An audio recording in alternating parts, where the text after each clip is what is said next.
The following stream contains mature content and subject matter. Viewer discretion is advised. Chicago. Ask someone to picture the city, and they will have trouble coming up with a concise description. When people think of New York City, they think of skyscrapers, subways, and muggers. When they think of Los Angeles, they think of sun, smog, and traffic. When they think of Detroit, they think of cars, factories, and decay. But for those of us that know, there's only one thing we think of when someone mentions Chicago: vampires. And tonight, we tell their story.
And in honor of Ravenous Archon, yeah, it's love adjacent for you, Timber Brad, you know. It's that HOA kind of love. Yeah, it's HOA kind of love, just so you know.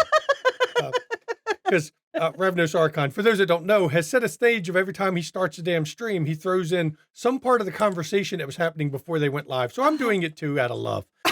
Love adjacent. Welcome, everyone, to Windy City After Dark. This is our Season 8 live cast Q&A. And of course, during Season 8 and all the other seasons, I play the storyteller, Shanky McStabber. Hey, everybody, and I am Mama McStabber, and I play Jacqueline Durand of Clan Ventru in Windy City After Dark. Hi, I'm Mischievous Red, and I play Isabella Caputo of Clan Toreador. Hello, I'm Ivy Raven, and I play Genevieve Schutz of Clan Gangrel. Hello, I'm Urian, and I play Roscoe Akers, Clan Tremere. And I am Brad, Timber Brad 411, and I play Nicholas Bowens of Clan Hikata. And as always, when we do these, so everyone knows, this is a live cast Q&A, which means feel free to hit your questions, but make sure you highlight them. You can use it by using, I call it the bowling ball symbol. I know that's not what it is. It's the channel points. It's if the you are channel not point. accruing channel points, you need to give us a follow here on Twitch, and you will start accruing them for being in chat and chatting in chat. And I'm going to fix Lance real quick because I just noticed he has like this green border around him. So we're going to, no, we got to take all make this. him pasty. Now he's going to be gray. Don't mind Lance. He is now perfectly gray on camera. No, I'm just fixing his green screen because I'm being bothered by it and it's going to drive me nuts. So we're going to fix him a little bit there. Wait, I'm fading out. Somebody must have snapped. Oh, I'm fixing him. Don't worry, we'll fix Lance Now here. he's a wraith. No, he's a wraith. See, this is the thing about live. This is why I don't normally do this stream live, because I'm not very good at this. For those that don't understand, we may have high production value, but behind the scenes, I'm a mess and don't know what I'm doing. Especially when there's an Adderall shortage and he hasn't had his in over a month. Yeah, there's also that problem too. So feel free to ask questions amongst it. Sometimes the cast will ask each other questions. Sometimes we get them from the viewers. Some of them we get from our Discord. So everyone is aware, I'm going to put this out. Red, has got a bit of a sore throat, so she's not going to be able to give long, extended answers, but she's going to try to answer questions as she can. But please bear with her. Uh, she's a trooper and she's here for it, even though she's not a tip-top shape. She can join the cast of members who are here who are not in tip-top shape. I'm racked with back pain. So I'm going to let Mama have her portion of this because Mama is the MC of this, not the storyteller. That's right. So please do use your channel points to highlight your questions, and I will answer them in the order in which they appear. That helps me differentiate it from the random chat in the Twitch chat. So use the highlight feature with those channel points. I will go ahead and kick us off with one question that we had from our Discord. Just a second. All right. So we had a question from our Discord member, Stefan. Which is Talith D here in chat. And he is here in chat. And he said, sadly, he wasn't sure if he'd be able to make it, but I'm glad you're here. He says he knows the coterie has a lot of history together. Roscoe and Jackie go way, way back. You always hear the saying clan before coterie, but when it comes to this coterie, would you say their bonds go beyond the norm? It certainly appears so from this season, but I'd be interested to hear the cast and Shanky's take. So let's go ahead and give Shanky's take as the ST that observes the dynamic of this coterie. I've always said the advantage the player has in a vampire game is the strength of a coterie. Most of their opposition is going to be higher gen or more politically entrenched or otherwise more powerful than them on a one-on-one basis. But where the coterie's advantage is they never fight one-on-one, not politically, not economically, not status-wise, not physically. It is always a matter of if you mess with one, you mess with all of them. So what you're seeing on stream is what I consider what a coterie should be. They have difference of opinion. Sometimes they don't necessarily agree with each other. And I can point out Jenny was not exactly happy that a deal was made by Jackie for Felicity to be embraced. Disagreements are fine. They don't always agree with that, but they're still unified together, even with that difference of opinion on how they handle things. Roscoe, I don't think anyone in this coterie approves of Roscoe and Samantha. Yeah, that's a big no. But they still have his back. And that's the important part. That is what you see in a coterie. So are their bonds stronger? They're stronger than I see some other streams. But I think this coterie's bonds are what they should be if you're playing vampire and you want the players to have a chance, especially somewhere like Chicago, where there's a lot of powerful people. So there's my answer. I'll answer next. I definitely think that with the current coterie, there has been a bit of history with most of the members of the coterie, Jenny kind of being the odd one out with that because she had history with a former coterie member that is no longer with us. But over the course of time that Jenny has been with the coterie, she has basically become entrenched in this coterie. She has realized that this coterie really does have her back. She's not a lone wolf anymore.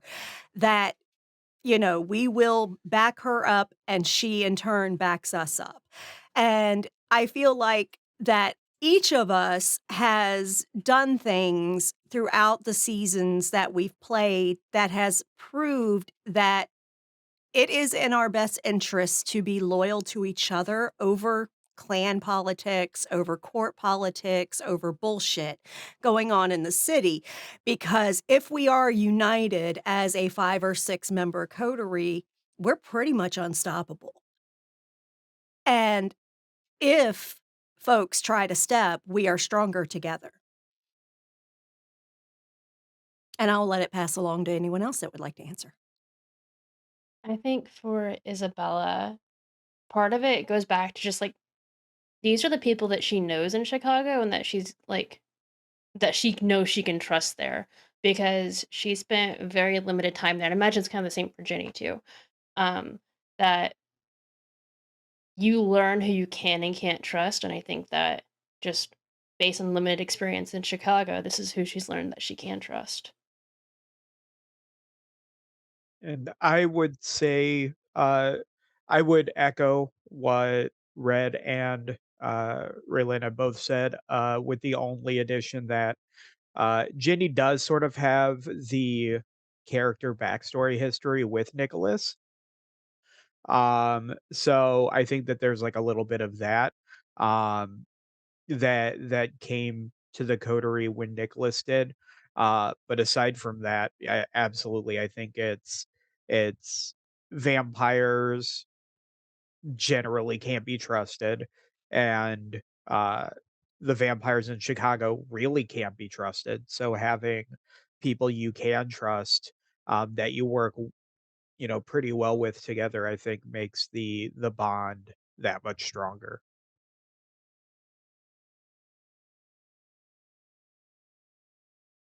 I mean, Gangrel historically are very at least from my understanding of the lore and stuff, Gangrel are typically very separate.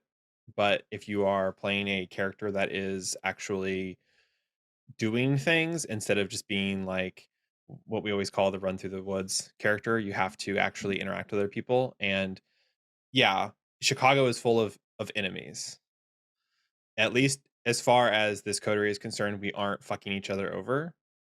Yes, like was mentioned, Genevieve's not super happy about the Felicity thing, but that was because of her own feelings about different elements of it. So yeah, no, but like does Ginny trust the people? Is yes, as far as she can, but she can like for Ginny, she always has those slight doubts, but that's also I think all kindred should have be wary of other kindred to a degree. The coterie has shown to be helpful and stuff, but like she's also was there to see how like Sam interacted with the coterie. She saw who she perceived to be a friend do something stupid in basically like shack up with demons in Eleanor. And she wasn't there for very long, so she wasn't doing as many interactions with these characters, but like that element of only trust a kindred as far as you can throw them is always there, I think. And that might be more of kind of that like that might be a Ginny thing more than everybody else in the coterie. It's not like she doesn't trust the people in the coterie. She's trying to help them. She's trying to do the right thing, but sometimes there's probably is that element of like, are they going to screw me over? Not because they want to, but because like it's kind of kindred nature. Once that next big thing happens, what are you part of the stepping stone for them to get to that point? So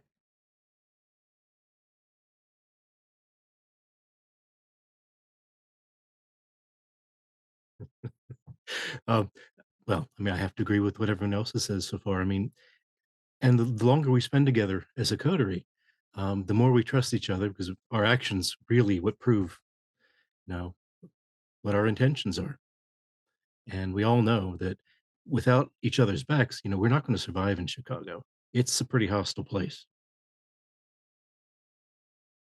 Absolutely, and I will kind of jump off of a little bit of what Morgan there said about Jenny, and that is totally legit. And I think each of our characters have that a little bit in the back of their heads of, yeah, we're all loyal and back each other up, but that goes so far as our goals align. And right now, our unifying goal is that we survive in a treacherous fucking city. And not only survive, but thrive in a treacherous city. So long as that goal keeps us together, this coterie will be very unified. And I'm going to pick up back that one that the one thing that seems to bring a coterie bonding them together are threats. Mhm. And you'll notice one common thing in my game for every threat they deal with, there's always one or two more that appear behind them because as long as there's a threat, you're going to see this coterie working together. I don't think you'll find a Shinky game where they don't have any threats looming over them of some kind because it's vampire. Come on. Then Yeah. they'd start dealing with each other rather than the threats. But that was a very, very good question. Thank you so much for that question because that, I think, really helps everyone see a bit more insight into how we play our characters and the dynamic that we have at the table with our characters. That excellent question. Excellent question.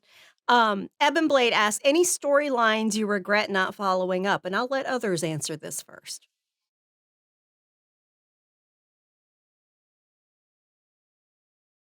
Mine's I easy. know it's. Go ahead, Red. I'll Oh, let you go first, though.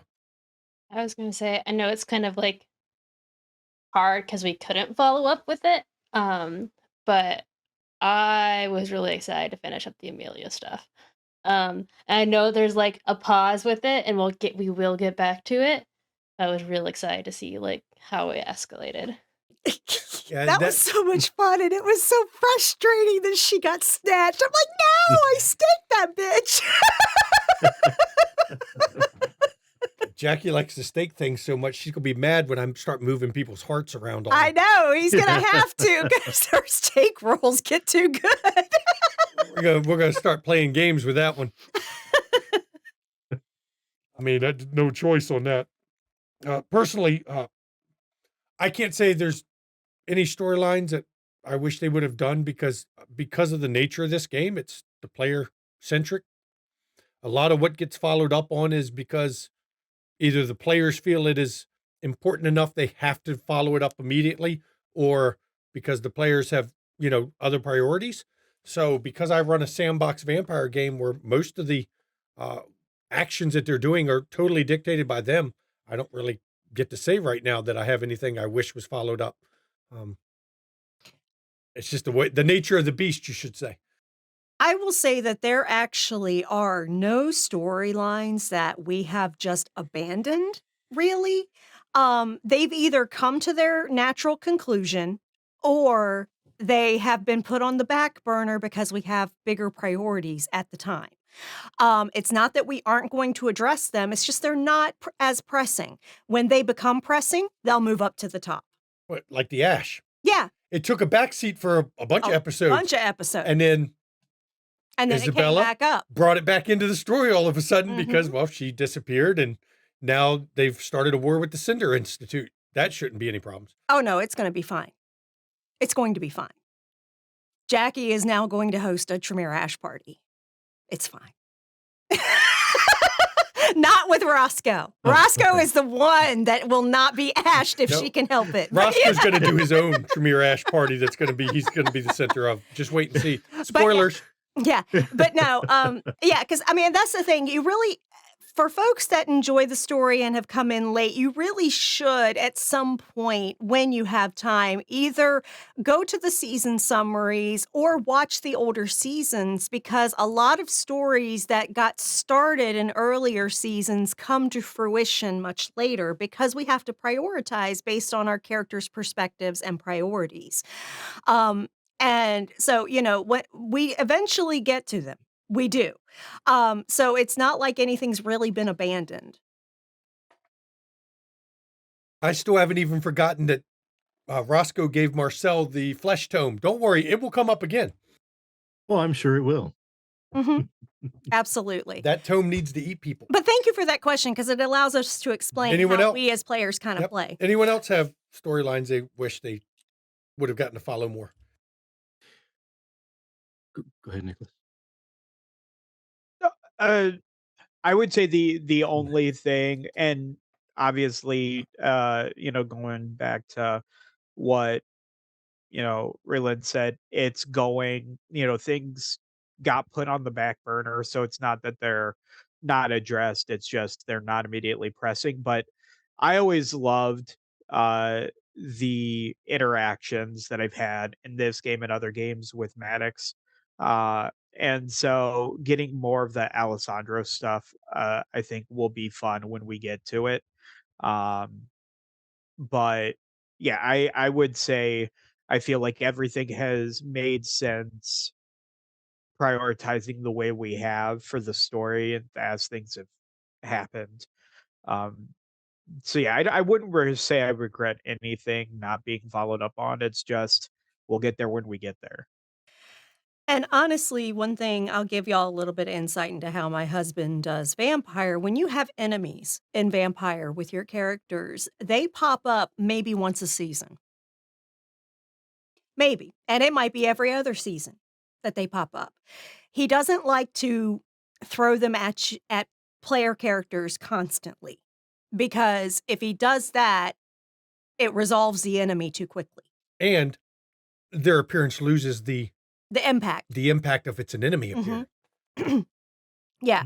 So that is part of why, like, a lot of us have enemies. I mean, Jackie now has one in the NOS that embraced her son. He's gonna randomly pop up over the next season or 2 for Jackie to show how she's waging a cold war with a NOS. You know? But that's just how it does. Just like Amelia. Amelia will pop up, you know, randomly like that because that's an enemy, and to resolve them too quickly just takes the, you know, fun out of it, basically. And there's another thing to remember. Just because the enemies haven't done something that the players have noticed, don't mean the enemies are inactive. They're doing stuff. Mhm. Trust me, they are doing stuff. The players just may not know it. And the way that Shanky will throw an enemy at us for an episode or two, and then they go back into the background and they come back. It keeps them from being just a flat um, thing that we solve this problem on to the next. I mean, our enemies are powerful and they're multifaceted. I mean, they keep coming back at us in slightly different ways, and that keeps the story interesting. I mean, and on for me, there were a couple of storylines that we didn't get to finish out, but I mean, some of our players weren't able to keep playing with us anymore. And and Shanky did an excellent job of like tailing those off, but still keeping them woven into our story. Like we keep running into the Goblin Roads, things like that. And then, Balthazar, Yeah. yeah, his first appearance was threatening you. Mhm. Then he comes up with Franklin. Now he's come up with lupine pictures. Mhm. You know, right. that's Yeah. going to be a problem. Now Damien's on the lookout. No, Damien's on the warpath. Pissed off brouhaha incoming. And that's what I talk about. The players make choices. Yeah. It's up to me to decide the results of their choices.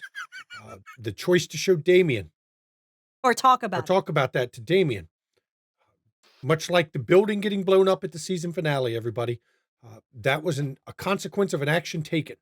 Mm. There is going to be consequences for what happened with Damien. Some of them are going to be Damien's consequences because he took actions too.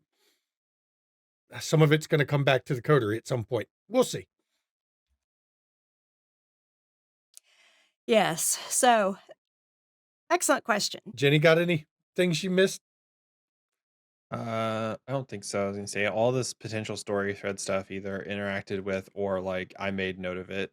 So like Bobby being really adamant about Joseph Kerr being in the Goblin Roads and he hasn't found him. I made note of it. Jenny just didn't really care about that at that time. So yeah. I know you were really pushing like he's it, and I was like, I get it, Bobby, but he's not my problem right now.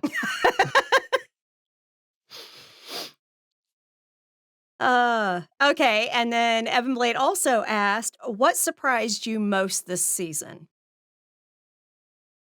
I'm going to answer that one right off. God damn, you staked Amelia in like one roll. Jesus fucking Christ. Good thing I had an escape plan that fit with the situation because you staked her right off. That fucking still can't believe that roll.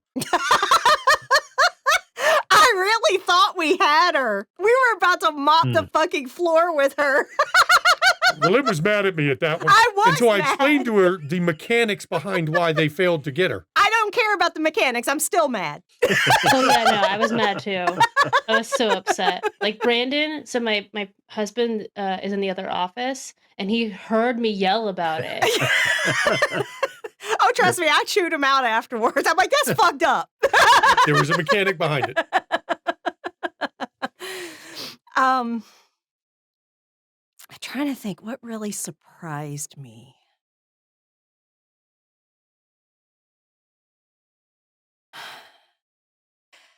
I will say, it is hard to surprise me as a player at my husband's table because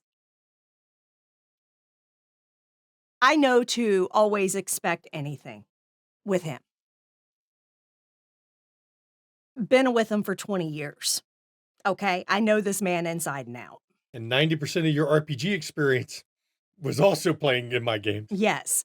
So it's hard to surprise me with things that the ST does. But I will say the players at this table sometimes just knock me off my fucking feet. For example, Jenny, last fucking episode, the way she literally perceived that Honor was a threat before we even realized there was a fucking tracker or anything. She perceived that Honor was a potential threat. And when she figured out that that child was lying to herself and everyone in the room, showed who was fucking alpha amongst Gangrel in that fucking room. And that shit, I was so fucking impressed. I was so fucking impressed. And it kind of blew me away. I did not expect that out of Jenny. And to see it was a thing of beauty. Because that was badass Gangrel bitch boss right there. Thanks. Appreciate that. I will say in that scene, I felt like it was very important to show, like, yeah, the hierarchy of it. I don't know. I feel like it's very easy to be very like nice at times instead of actually being like rough. I know she's a captive, our captive or whatever, but we're fucking vampires. Like, what do we care about like being nice to someone that is we're holding our in it? Yeah. No, I Yeah, I thought feel it was like brilliant. Go I ahead. was gonna Ray. say I feel like for that scene, like Isabella she gets asserting dominance. I think that because of her history with Honor in particular, she's more like she's probably nicer than she should be to Honor because she knows she's been there for all the history. But yeah, no, I definitely agree that it probably needed to be done. The one that surprised me the most was actually what you did, where like Isabella ended up when she was like kidnapped. I didn't expect that like she would. I honestly thought it'd be like Keisha, and like granted, it still could link back to Keisha theoretically, but I didn't expect it to just be like Ash finders and like potentially becoming Ash and blood experimentation. I didn't expect that. I love subverting expectations of my players. I mean, there are times when the villain is clear cut and you know who's behind it. But one of my guiding principles is who you make friends with and who you associate with paints a target on you by that association. And the Honor thing, you didn't know anything that was going to come of it. You just knew you were going to be married. I had a story plan to make it work for you to be gone for 2 weeks. And I wanted to show with that specific scene that Isabella had nothing technically to do with it. She's friends with Honor. Honor became a target. That means Isabella is in danger by associating with Honor for anyone going after Honor. And it's an important theme in Vampire. Because even if you're not in a coterie, somebody, if you're with them and their enemies go after them, you may get caught in the crossfire. And Red, I love how you handled coming back from that, because you went for a wedding to get married and a honeymoon, and you come back to, I was what? But you played it well when you came back to it, and that subversion worked, that it was all, I turned what you thought everyone was going into on its head. So.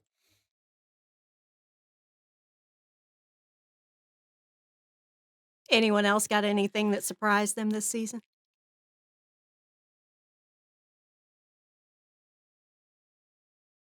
I mean, at this point, I'm just surprised that Shanky hasn't killed me yet. But were you surprised at your sister's shadow taking over?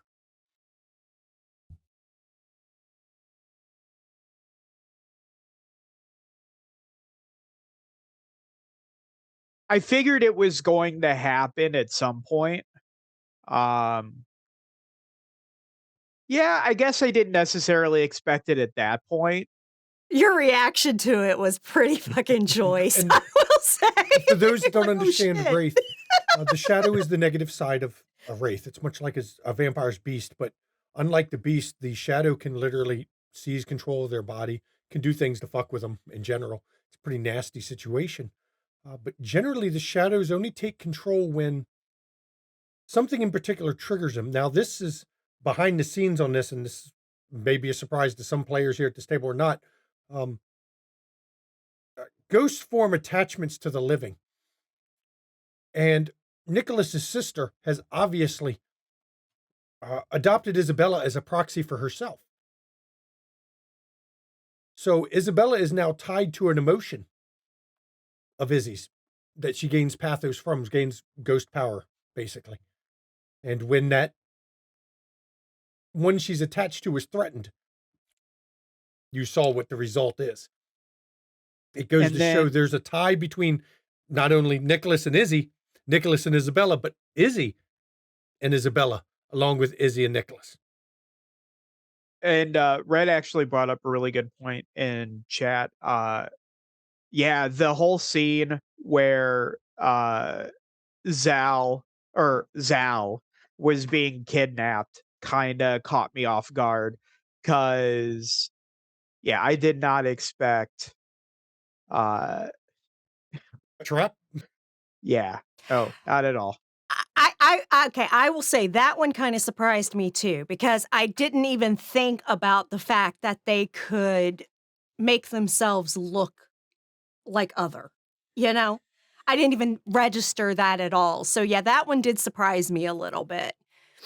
Yeah, they were ready to go murder some people over Oh Zal. yeah. Oh yeah. Oh yeah. And also the revelation from that was surprising. Because that has changed Jackie's perspective completely over Zal. Yeah, I think Nicholas is definitely less automatically assuming she's The victim. yeah. So he's definitely more wary about that situation going back into it whenever we get there. Mm-hmm.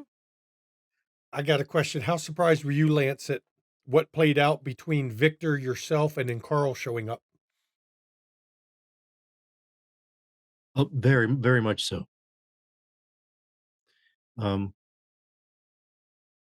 Victor, well, kind of expected the relationship that we have, but I was I didn't know what to do when Shrek showed up, and he was just a genial conversationalist who just seemed to be having a good time talking.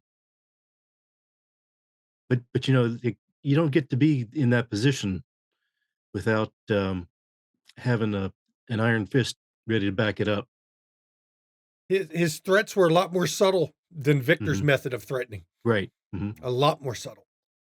And it's solely because he's so genial and so conversational that when he slips one in, that you could be in a cell next to Sun Chi, that it hits harder. Mhm. Yeah, exactly. I see that laugh. Yes, I that pun was intended. And then for those that are interested, a little bit of spoiler because we do these in the Q&A. The intermission is titled "The Trial of Sun Chi." Yep. So, if you're wondering what's going to happen in our intermission between seasons, the trial of Sun Chi. We will be filming that very soon. And you'll see a lot of familiar faces in there playing different pontifices at the trial. Yep. All right. Anyone else have any answers to surprising things? I was gonna say I don't really know, but I will say I was surprised that the handshake from the Bahari, apparently I was glad I could connect the dots quickly on that one. But I will say the biggest surprise to me was that Nicholas's well laid plan with his rings of bullshit blew up in his face. Okay, I shouldn't be too surprised, but I was surprised that the ring was actually like on him, in him, I should say. That Uh, was so that was the surprising part of that to me. Because I wasn't surprised that it blew up in his face. I was more surprised that like the ring was actually like in in him. So And you know, had you checked in honor for a tracking device, you wouldn't have found one. It was actually in her clothes. I'm not going to, obviously stick it inside her too. No, we've done that this season, so it's going to be in her clothes. All right. Well, Astral has a question for the STN players. What was your favorite scene to play through?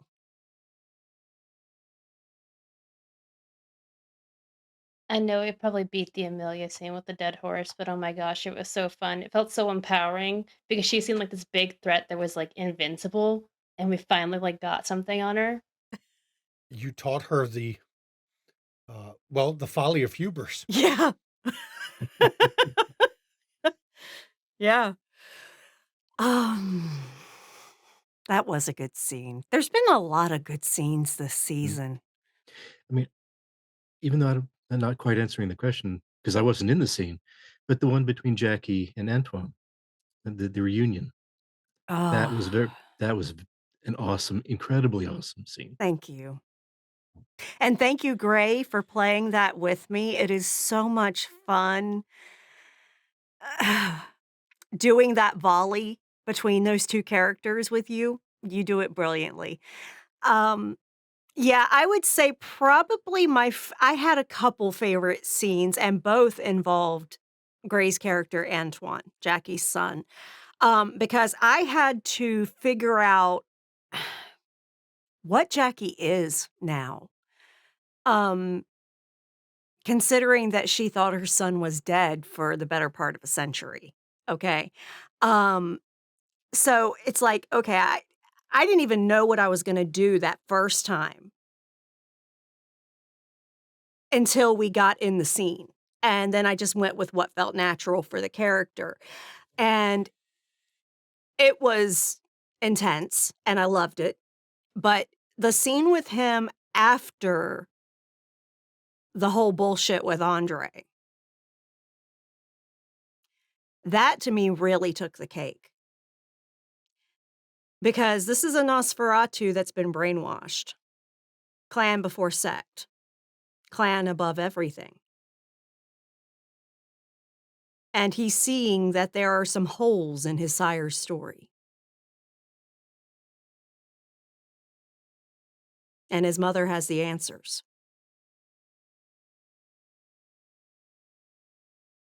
So it's definitely that was probably the best scenes I got to actually play this season. There were so many great scenes, and I really enjoyed, like, everything I did with everybody at the table, but as far as actual character development that felt really just amazing to me, those 2 scenes with Antoine this season. Yeah. I'm gonna go last because I have a scene for each player because I always like to say my favorite scene since I'm the storyteller that I played with each player at the table. So I'm gonna go last so the rest of y'all can name favorite scenes before I go. I think for me, um, my favorite scene playing through, uh, was the Zal kidnap scene because Nicholas isn't a stupid person, but as is often a problem with intelligent people is they can be dumb in other ways. And I think that's absolutely where Nicholas is. Um, I think he feels like he's always comes up as incompetent around Jackie as much as she's had to like snap him out of a frenzy or anything. And that scene being in a position where Nicholas was actually sort of like the subject matter expert and actually talked on an even footing. Um, I think that was my favorite because for Nicholas, it was like the one time he was in a situation with Jackie where he actually felt like he didn't walk away from it looking like an idiot.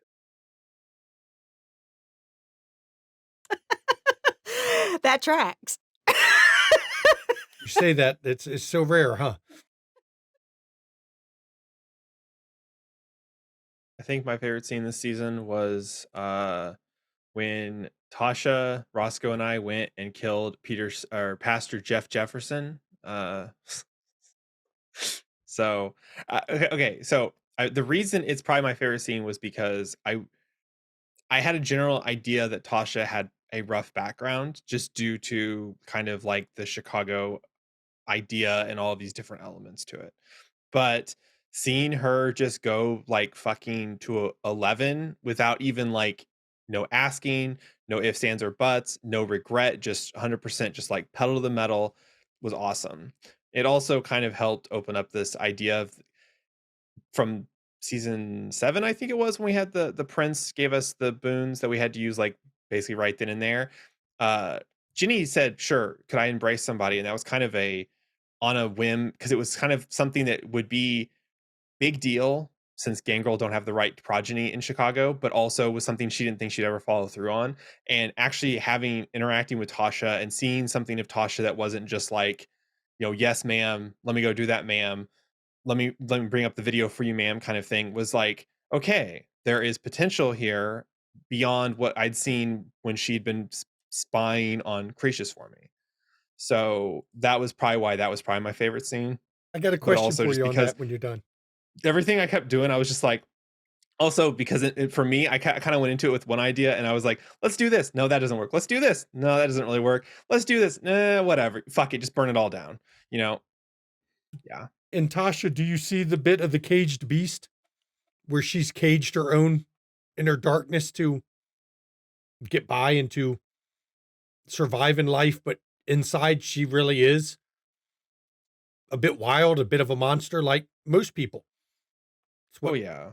That's what I was I, hoping to show with that scene was that she tries to play by the rules because that's what she was taught to do. I'll admit, uh, Ginny was very kind folks in Las Vegas. The scenes with the go- coterie are great, but the scenes with the ghouls for Ginny, I feel like, are the best way to show more of the Ginny character instead of kind of like the kindred facade she has to play when she's around other kindred. So like we've done some of those with Evan, and I look forward to doing hopefully more of those with Tasha to expand on Tasha as a character also because I think everyone likes Tasha. Like after that scene, everybody in cast chat was just like, "Fucking Tasha's amazing," She's a because badass. I love her. so it's like I just know that for me it was that was probably one of my favorite scenes. Like there's a lot of scenes I really liked. I liked being able to show off like bear form, showing off owl form, doing some different things, setting some story thread elements, like especially in the final episode. Or the last episode of the season, but like uh that was one of those scenes for me that really was probably like my standout for a number of reasons beyond just kind of like showing something to the audience. So Because I'm trying to show that Tasha is someone who has that dark side, that has that wild part of her that is unrepentant, uh, doesn't have a problem with violence when it's needed, not, unnecessary violence, but when it's called for, she has no problem with it, though she's had to hide it behind a mask her whole life. And I'm trying to show that with Tasha. Uh, what you appear to see of a person don't always really mean what inside they actually are.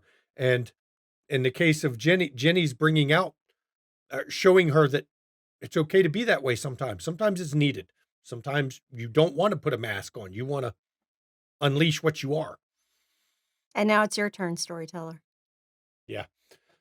I loved the scene with Viscount de Arlincourt and Jackie at Elysia because I wanted to, that's one of my favorite scenes solely because it shows not every time you're in conflict with somebody is it personal. This is kindred society. There's a lot of motivations. Not every time does someone you fought make them an enemy.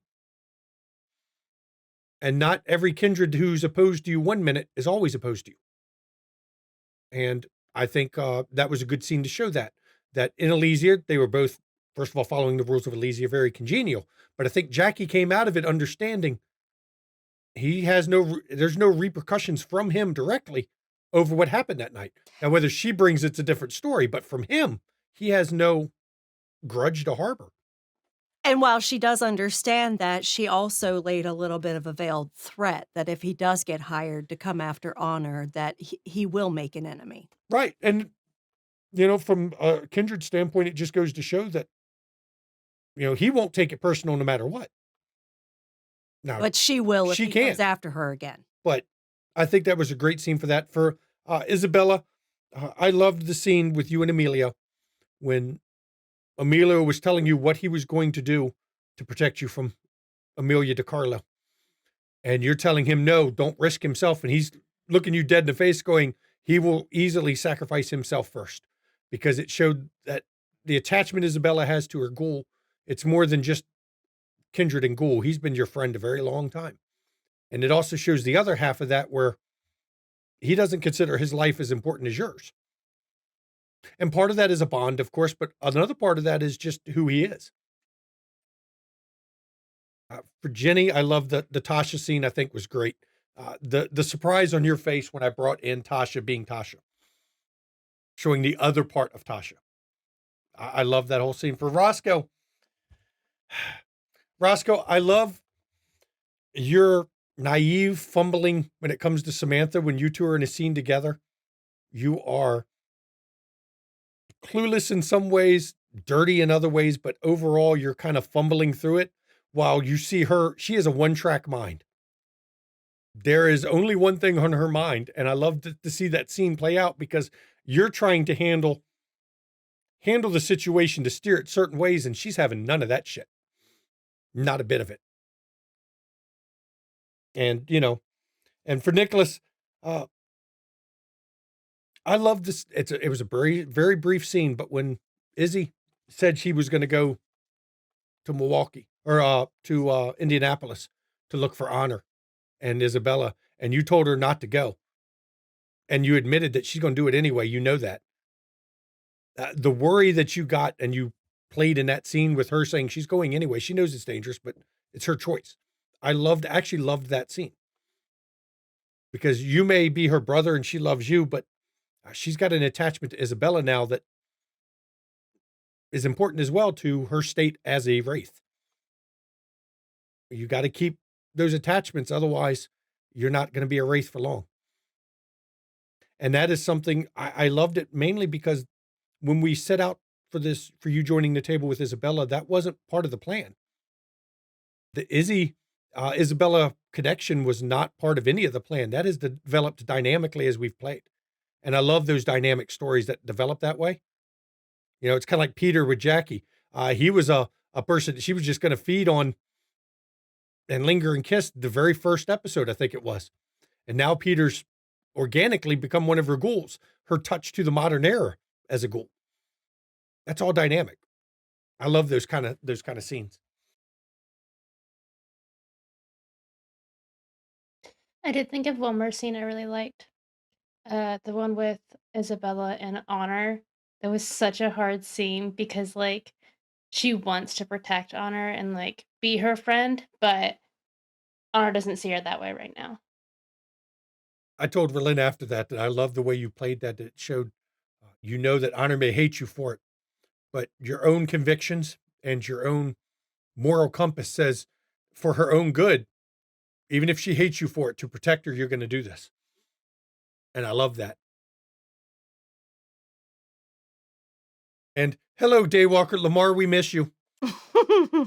We miss Lamar. All right. So Eben Blade asked to everyone, who or what do you feel is the biggest threat to the coterie in Chicago?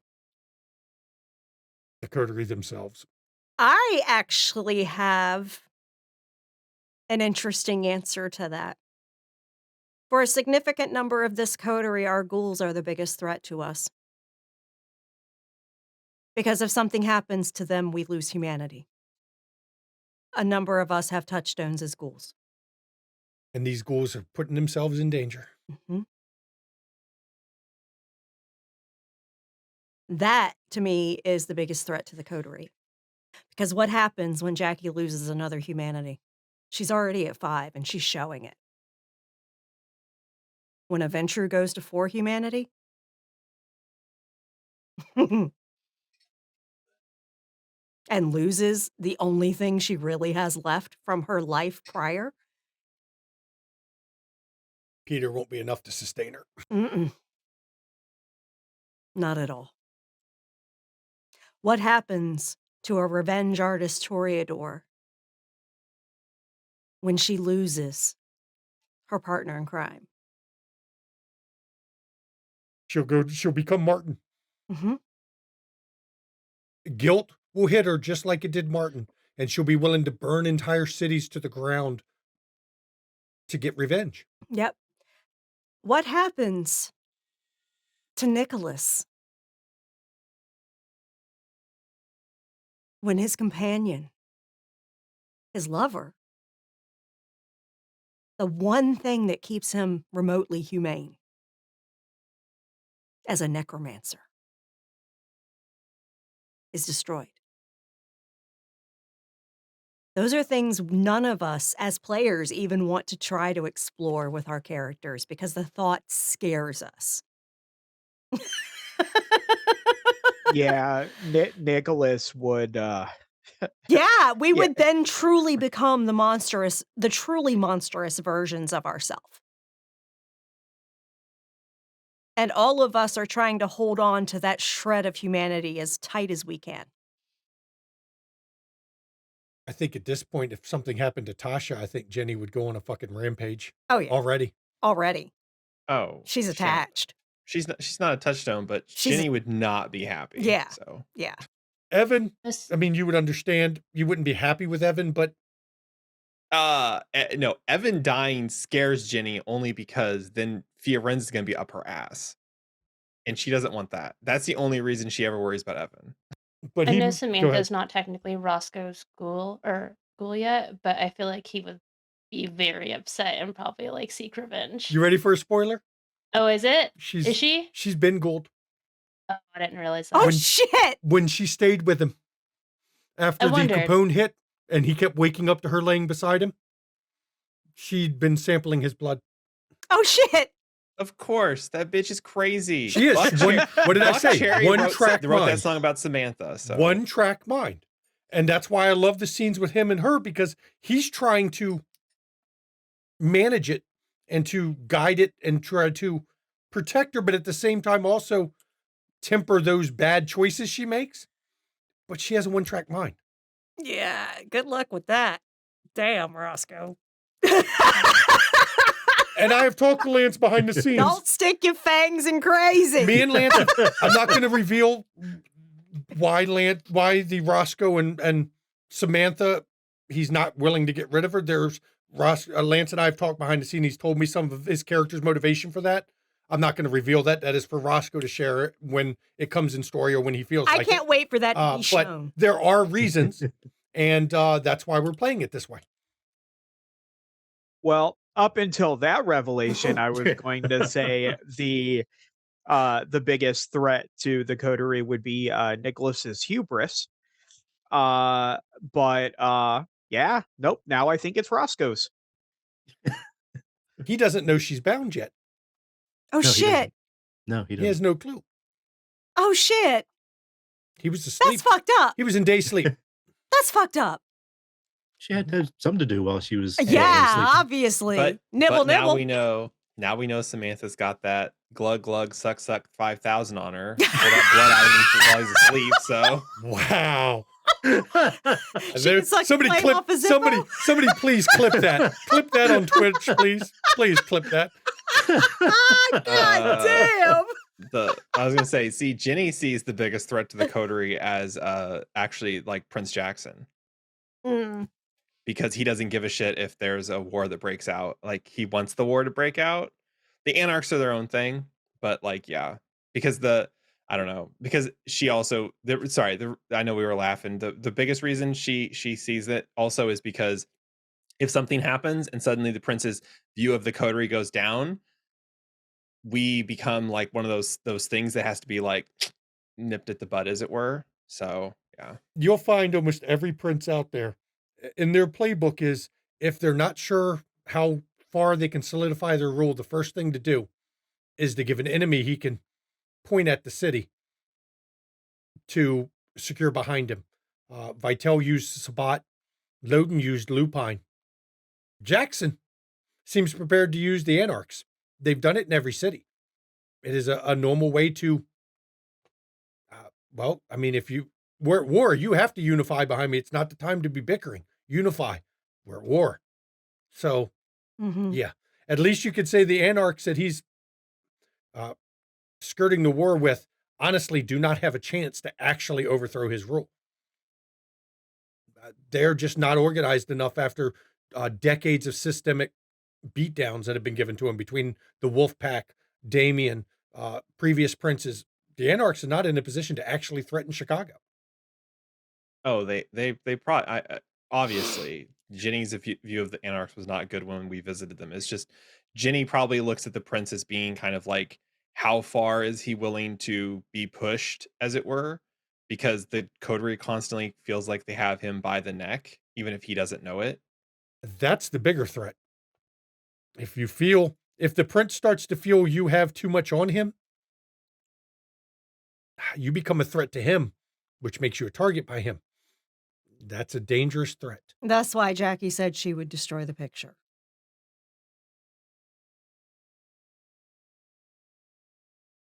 Yep. I say the coterie is their biggest threat. Because while they do very well at skirting the rules of things, once in a while they do things that are very noisy, very hard to hide, and cause a lot of attention drawn their way. For instance, blowing up a building in Indianapolis. Their club got blown up as a retaliation. Just the vestibule. Yes, but that damaged the wards on your club, which were very important. I know. I know. Sorry about that. I was hoping people would run out like the fire exits and stuff. I didn't realize they were all going to try and funnel out the front entrance and walk straight into the bomb grinder. Shit. Well, had it blown up in the club, it would have gotten even more people. Any way you look And at it. damaged more of the wards. Yep. You making So a it mass out actually helped. minimized the damage. Yes, it did. Because they couldn't get in the building to Mhm. blow it up. Yeah. That's all right. Roscoe will just have to visit Arden and get him to come out and help us repair it. And maybe learn a thing or two. And maybe learn a thing or two. Yep. Okay, so Evan Blade asked, does Jenny have defenestration as a brawl specialty? Not yet. Not- But if you're willing to work with me on that one, Evan Blade, if Joe Kerr wants to come in for a scene, I'll spend the 3 XP. I'll be honest. I kind of wish I had it because I was thinking about trying to find a window when we were fighting Count Douche in the building in Indy, because I was like, can I ride him out the window, switch into owl form before he hit the ground? I mean, that's an option. Not throwing him out Can the we window. just We're jumping, redo that bitch. scene now? Jenny and Bearford going, we jumping, bitch. Both of us. We're going. Okay, Miser Mark says, I am wondering just how involved, well, he put Pandex, but I think he meant Pentex, will be as a thorn to the coteries' current lives in Chicago, considering the Wraith project was being done there. It made me wonder if Pentex is also behind the Ash drug. Pentex is not behind the Ash drug. That is the Cinder Institute, which is led by Tremere. It's in Cults of the Blood God. Now, it's been Shankyized, as always, so don't believe everything you've read in there. There's twist to it. Pentex will come up more, but you got to remember Pentex is a monolithic giant corporation with so many subsidiaries. So it's bigger than the coterie. They do not move quickly. It takes time before they do anything. And then when they do something, it takes time before they do something else because they have to judge the response that they get. And then they have to go and committee that up to their various committees. They are the one thing that a corporation like Pentex doesn't have is agility and the ability to react quickly to a situation. That's the reason they haven't won yet. If they could react quickly to anything that pops up, Pentex would have taken over the world. But they can't. So you haven't seen Pentex. They will come up again, but right now, they're still trying to figure out their next step. Evan Blade asks, would any of the players not in cults consider joining one, and if so, which? Bahari for Isabella. I think the reasons are like pretty clear. She's all about like protecting women and like women power, and has kind of distrust issues for like a lot of men. I would say for Nicholas, no. Just because the Hikata are kind of viewed already as sort of like their own cult. So he kind of already is in one, but I don't know that he necessarily sees it that way. So he wouldn't do anything that draws his focus away from the coteries business, and then after that, what he can do to get rid of the Giovanni. Roscoe's Tremere, he's already in a cult. No, that's a pyramid scheme. Oh, that's right. That's That's right. vampire MLM. It's not a pyramid scheme. It's a reverse funnel. Reverse funnel. The closest that Roscoe may come is Karna, and that'll be worked out. Would you do Karna, or would you do something like Ipsimus, which is the Ipsimus are more focused on knowledge for the sake of knowledge, research for the sake of research than any other group of Tremere. They're very minor house, but they are a house.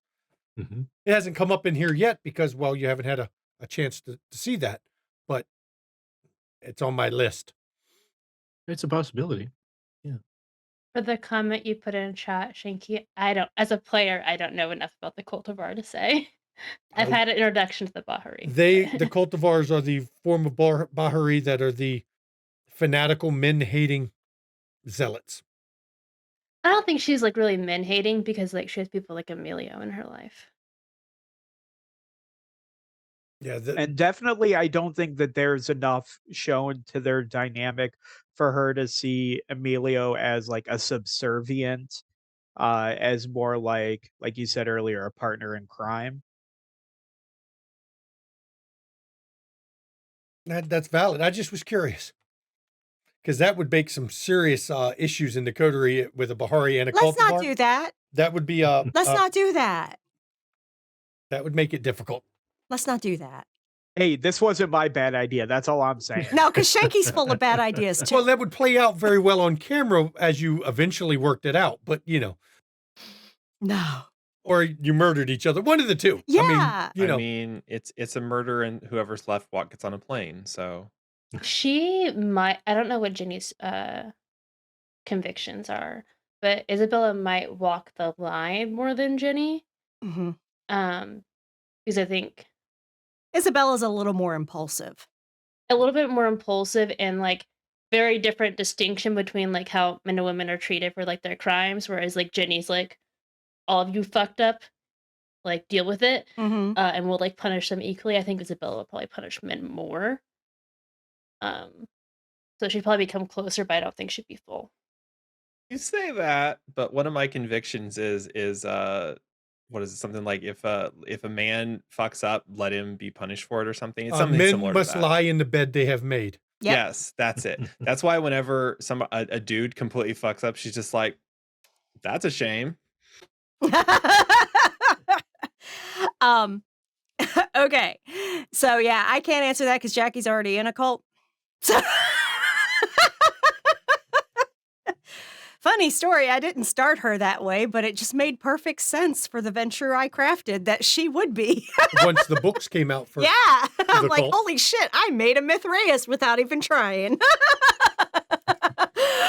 Okay.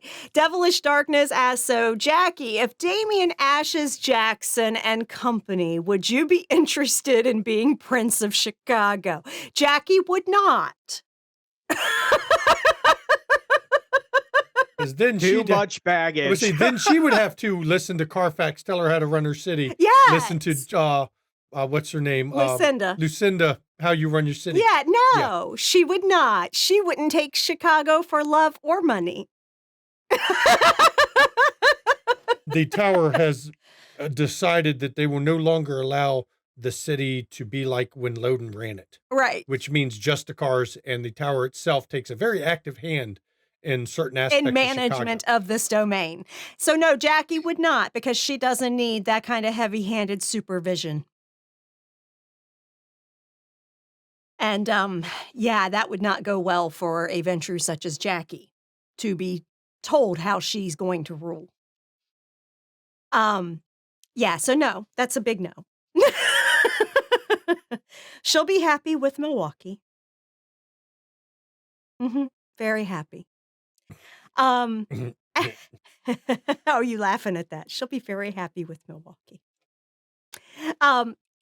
Astral asks, which enemy are the coterie least looking forward to facing, and which conflict are you most looking forward to coming to fruition if they are different? That's an excellent question. Um, I can answer that one. I think for Nicholas, I think they're the same, and I think it's Amelia. Um, I think he most wants to see that come to fruition. One, because of her role in Izzy's death, um, but then also just because she's a big fucking problem for them. Especially once she manages to get out of uh her current predicament. But I think he's also wary of it because knowing whenever it happens is likely going to take the whole coterie, and she's been very, very clear about her plan being Isabella and Nicholas dying basically together. So I think that would be his most apprehensive is she's, at least as of right now, obviously end of the season and whatever's going on with the Cinder Institute that they don't know yet. Um, yeah, I think Amelia is the big one for him just because it's like he wants it to end, but the actual process of getting to that end is going to put them at considerably more danger.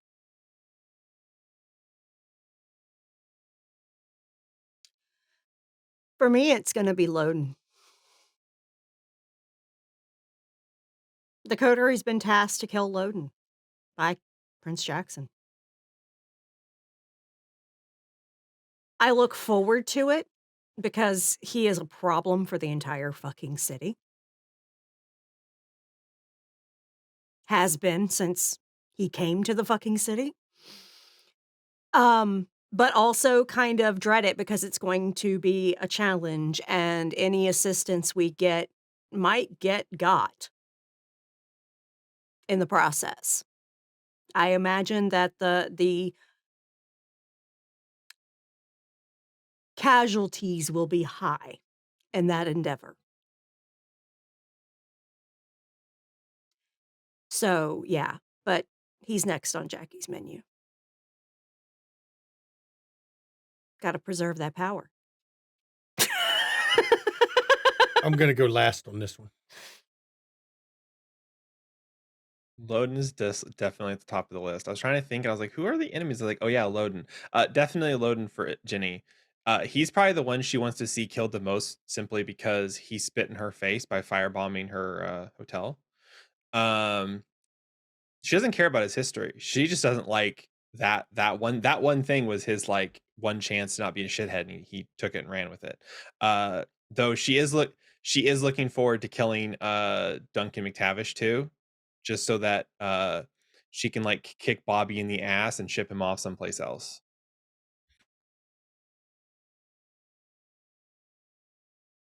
I think our overarching enemy to deal with is Loden, of course, because he's the biggest threat to all of us.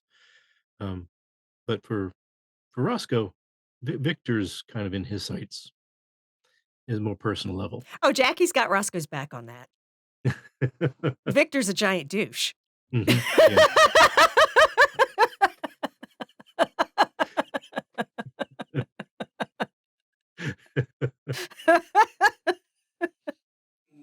There's the obvious ones, like, I think that, like, Loden's a really big one.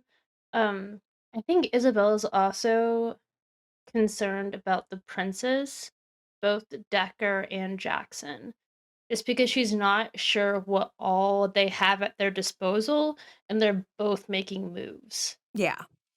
like, in the near future. So I think she's the most concerned about that right now. She doesn't know what they're planning and when they're planning it, and how they're doing it, but she knows they are.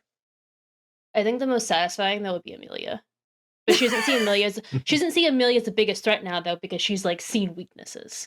Yeah. As storyteller, Amelia is a big problem because you don't get to survive that long as a La Sombra and do the shit she's done unless she knows what she's doing. But she can be beaten. The Cinder Institute is a giant problem for you because A, it's led by a Tremere who's smart. B, he's got an army of Thin Bloods with him, and Thin Bloods can do shit that you can't anticipate. And C, he's also got the financial backing of a corporation in a place where he's generally safe, Milwaukee.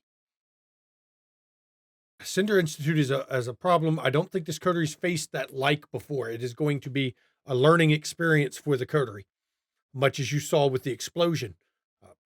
A lot of the dirty tricks the coterie can play, a Tremere can play very well too. Dominate, Auspex, Blood Sorcery. It's a very powerful combination. But Loden is going to be the biggest problem. Mhm. Loden has survived more than these kindred can imagine. And there's some plot twists coming with Loden that Shanky the storyteller is going to unveil in some of these later seasons. That's going to shake up this coterie even worse when it comes to taking on Loden.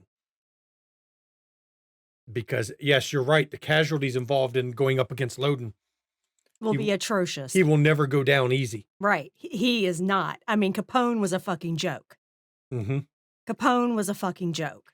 Capone had the problem of hubris. Right. Which Loden doesn't have. His hubris is long since gone. Yeah. Loden is just in survival mode. And a Ventrue in survival mode is a dangerous fucking target. And some of the twists I have coming up, which you'll probably see, wow, early in season 9, is going to show even more of the problem that comes from Loden. Mm-hmm. He is a problem in many ways. Mm-hmm.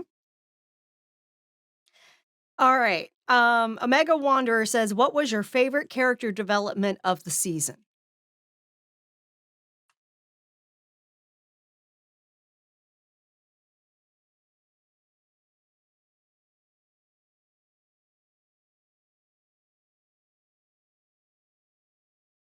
You're muted, Jenny.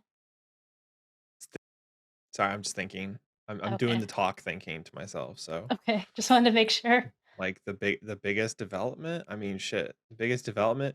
Probably. You know what? Just fuck it. It was actually spending the XP on something I never thought I would spend XP on, which was getting the ability to transform. Mm-hmm. It's brilliant. So that's probably the biggest quote unquote character development, and that's more of, I would almost argue, is actually Genevieve's response to feeling like she has no better way of combating the threats and things that are facing them right now. Because she would never have done that if she'd stayed in Vegas. So Then we would have never had Jenny the Pooh. That's canon now. I'm going with it.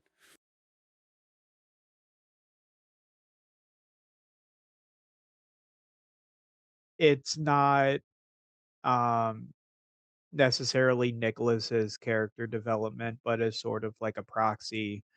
Um, Seeing Izzy develop as a wraith and having that extra attachment to Isabella going, to Shadow. I think it'll be interesting going forward, seeing how the dynamic between Nicholas and Izzy's shadow develops, because I imagine they're gonna have to deal with each other at some point. Oh, yeah. Uh,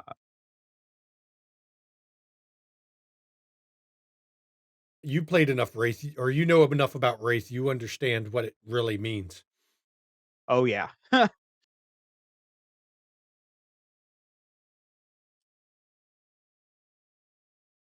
Yep. Anyone else got one? Come on. Lance, don't shake your head there. You had some good character development when you sat there at a table with Victor and then with Carl And stuck to your and convictions. stuck to your convictions, Mm-hmm. knowing what you were saying, Hmm.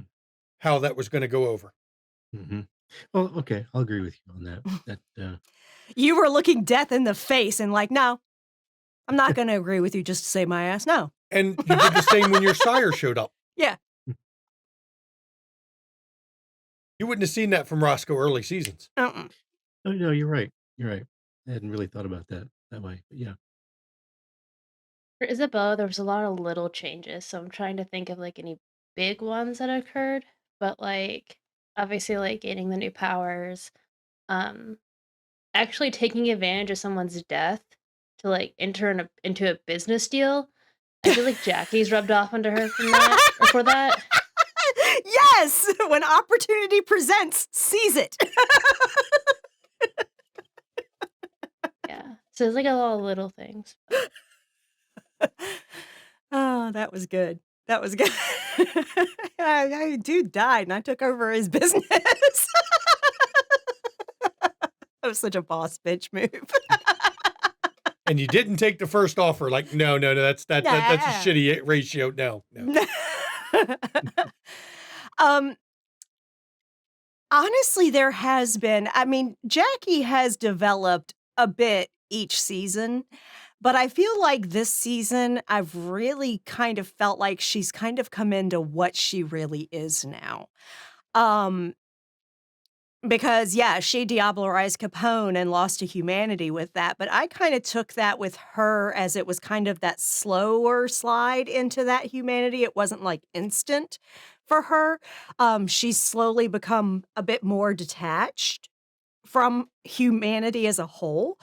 But she's still in that mid-range. She's right at a 5. So it can kind of go either way for her. She might have concern for humans in one situation, but not in another. And it's interesting how she has developed with me keeping that in mind for her. Season 1 Jackie would have never blown up a building with innocence in it. What about Jackie's decision to let the bond slip on Etienne? Yeah. Season 1 Jackie would have never let the bond slip on Etienne.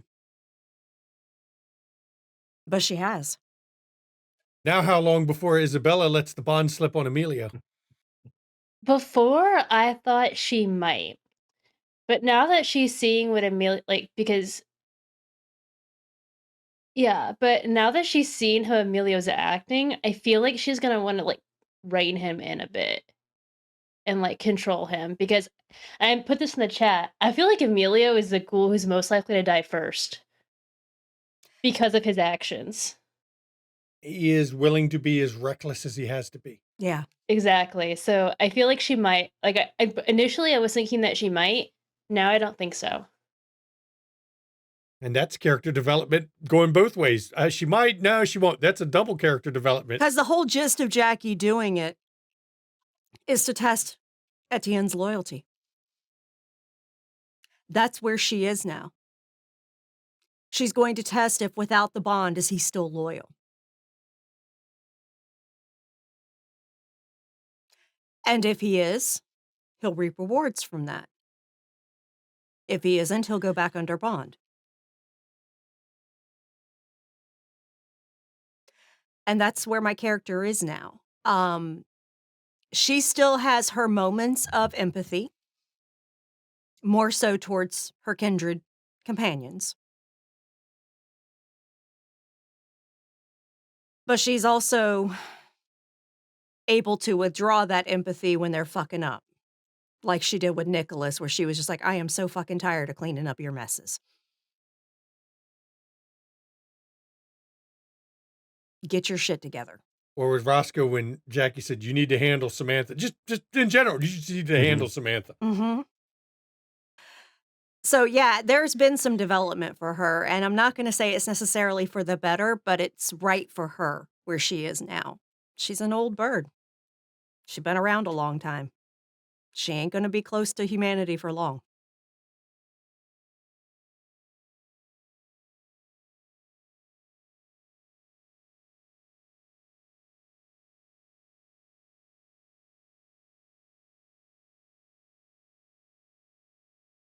Anyone else got character development? No? We good? We all answered? Okay. I can't focus. So, all right. Mercurial 007 says there have been such dominant personalities in all of the seasons. Jackie seems like the outward, quote, leader of the coterie, but in this last season, it seems some maturity has happened in the group in general. What do each of the characters who does each of the characters look up to at this point, or are all more equalish? Nicholas 100% looks up to Jackie. Um, she's got her shit together, and he finds himself caring about her opinion of him. Um, so absolutely, like, I just think Nicholas has a thing with like strong female figures just because like he's always had it. He had it with his sister. His sister was always the dominant of the two. Like she was always protecting him. So even in their dynamic in, like coterie issues, Izzy has probably arguably been more useful than Nicholas has. Um, so I think Nicholas sees her as a strong figure that he wants to impress slash uh do the right thing for, I guess. Um, but yeah, no, 100%. I think in different circumstances, there's something that he kind of like looks up to everybody. Um, but yeah, I think for Nicholas, absolutely, it's why he just always defaults to if he's got a question or if he's got a concern, he'll go to her first because I think he cares most about her opinion for good or bad.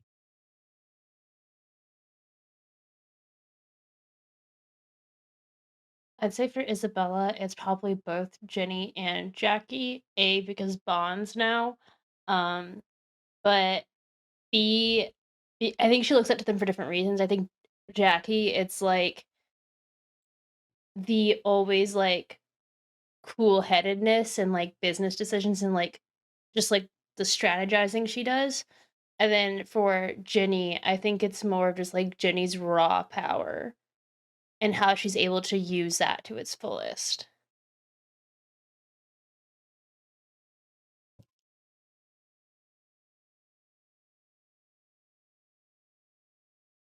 Well, I think Roscoe definitely looks at Jackie as the leader, the face of the coterie, or facing well the rest of the world, and he looks up to her more than anyone else, really.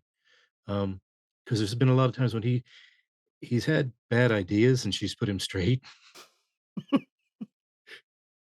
Um, yeah, and also he's looking forward down the line to what kind of roles he might have in the future, and she holds some of those keys.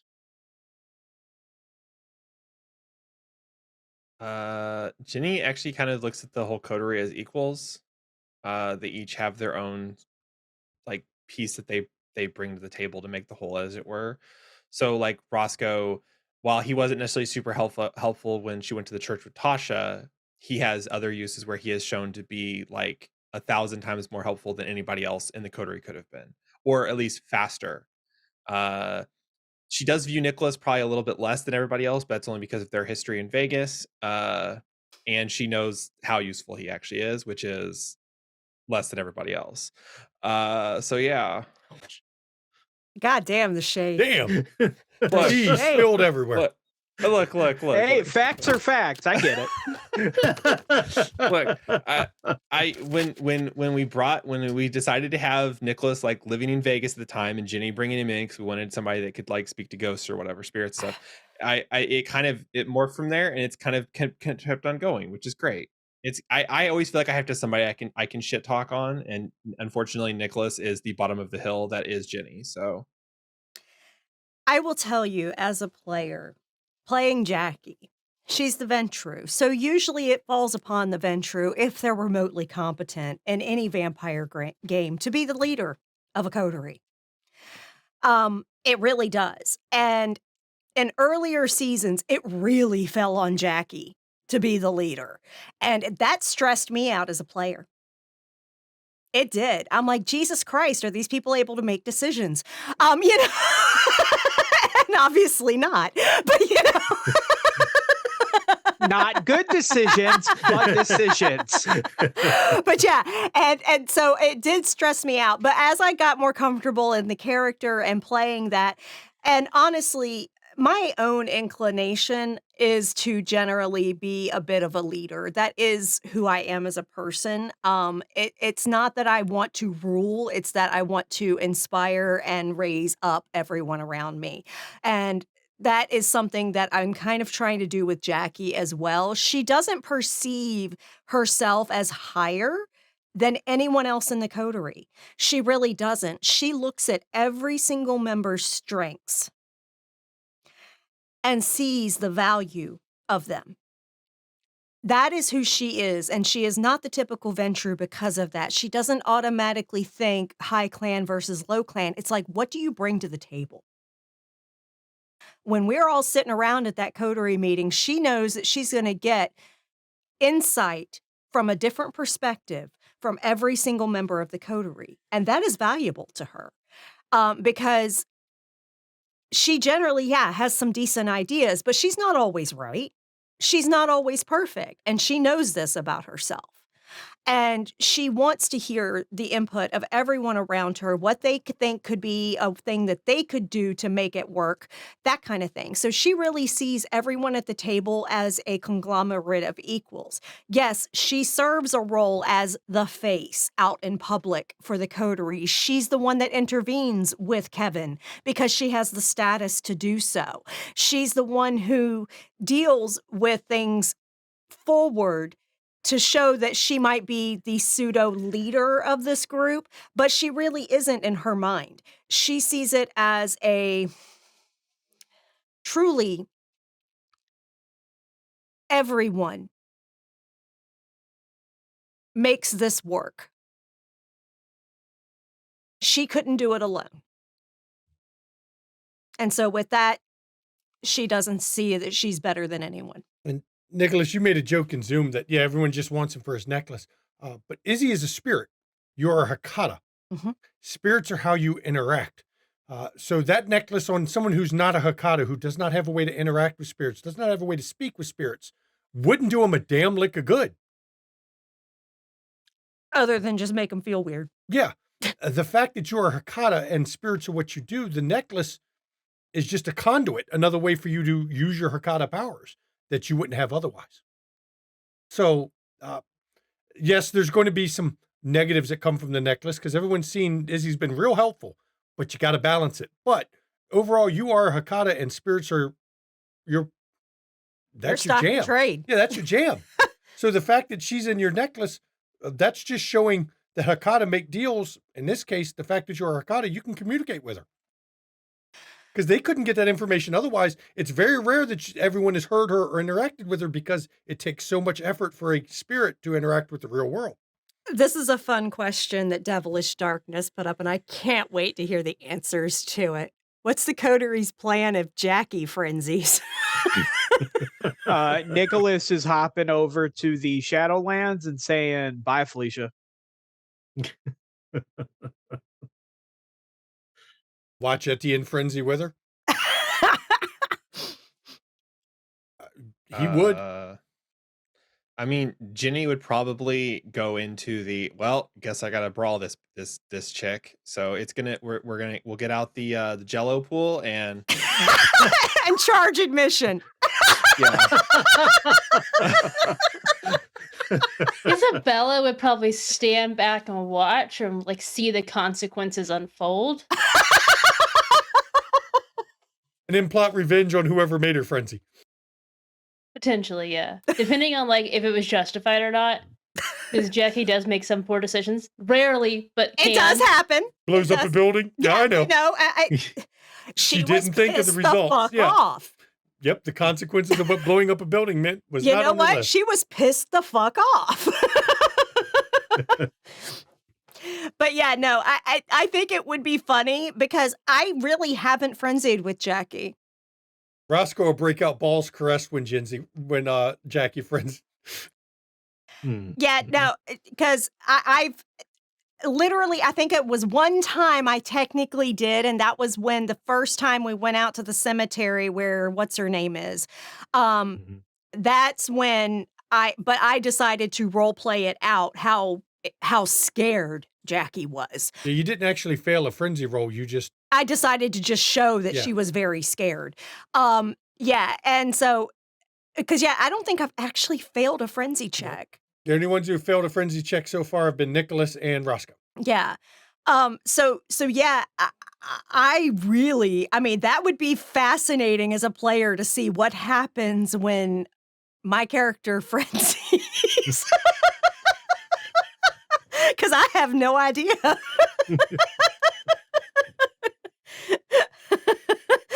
People are saying run. and some of us can't help but fail them more than once. Yeah. Devilish Darkness did say that Shanky plays best ghouls. My husband does a very good job at playing the SPCs, whether they are ghouls or other kindred in the city or even humans in the city. He does an excellent job at making them all feel very fleshed out and real. Mhm. The only thing I will say that I think is a negative of mine is there are a lot more male assholes than there are female assholes in Vampire. You'll notice a lot of the women that kindred women that the coterie interacts with are not total assholes, other than Annabelle and Portia. But there's a lot of asshole men, and there's a reason I do it. It's not always right. I should make a more varied selection, but because there's so few female kindred around in Chicago, I try not to have most of them shitheels. It's such a sausage fest in the Yeah, and I prefer that the villains for the female kindred, are the villains, Annabelle and Portia. They're fucking horrible people, just to the core. But there's a lot of men, so I can vary, even though they haven't interacted with a lot of the ones who aren't assholes. They seem to, unfortunately, this coterie brings themselves into conflict with assholes. But there are some nice ones out there. I mean, Harry North is a Bruja who's not a dick. Ain't that a shock? Imagine that. I will say though, at least you can vary it, because like when we were dealing with Amelia, the reporter, the nosy bitch, Amelia Locke. when we thought she was like plotting Involved. to like overthrow the domain, Mhm. like you at least were able to play her up to being kind of like irked with us, that we were even implying it without it necessarily coming off as straight like descent into assholery. So She didn't go Alexa. Right. Yeah. But Alexa's a Malkavian who's played with Oblivion powers. There's something wrong with her at that point, because Oblivion taints you in a lot of ways. Ask Nicholas. that's just Nicholas. We're not going to talk potato. about Nicholas's taint. Yeah, we're not. I mean, look at We're going to Lamar. talk about how he's joining up with the perineum. You can look at though, Lamar so. too. When you play with Oblivion, which is entropy personified, Lamar had a very Yeah. Callous way. a callous way about it. It was okay. We can solve the problem by deleting them from existence. That's entropy. All right. Devilish Darkness also says, I know you don't do them, but what if a one shot with you guys as a Sabbat pack instead of a coterie would be amazing. Christmas is around the corner. I would have to get guest storyteller in for that. I don't run Sabbat. It's not my thing. I wouldn't enjoy running Sabbat. So I would have to do it as a spin-off one shot with like Zach Rules, who does know Sabbat pretty well. Somebody like that to do it, because I couldn't do it. Yeah. You do realize that as the coterie stands now, if you just give us like the dark timeline mustaches or whatever, we would absolutely ass fuck wherever it was we were. Oh, So, yeah. I mean, they kind of went Sabbat when they went to Indianapolis to get Isabella. They gave no fucks.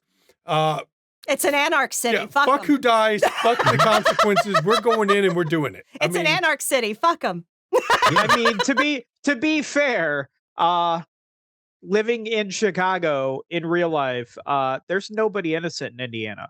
So just saying.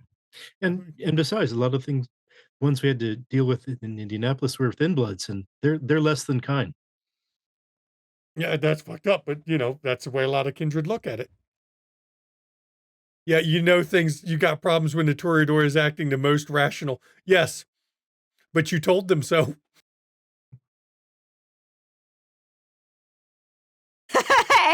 when Lamar says that building had it the fuck coming, okay? I'm just saying.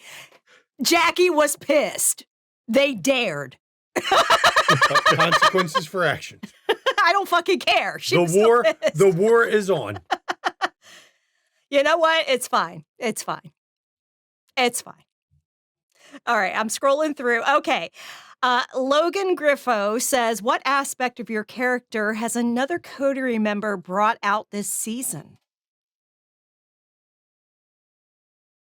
I will say Isabella brought out Jackie's true fucking nature of being a borderline vigilante protective of her own.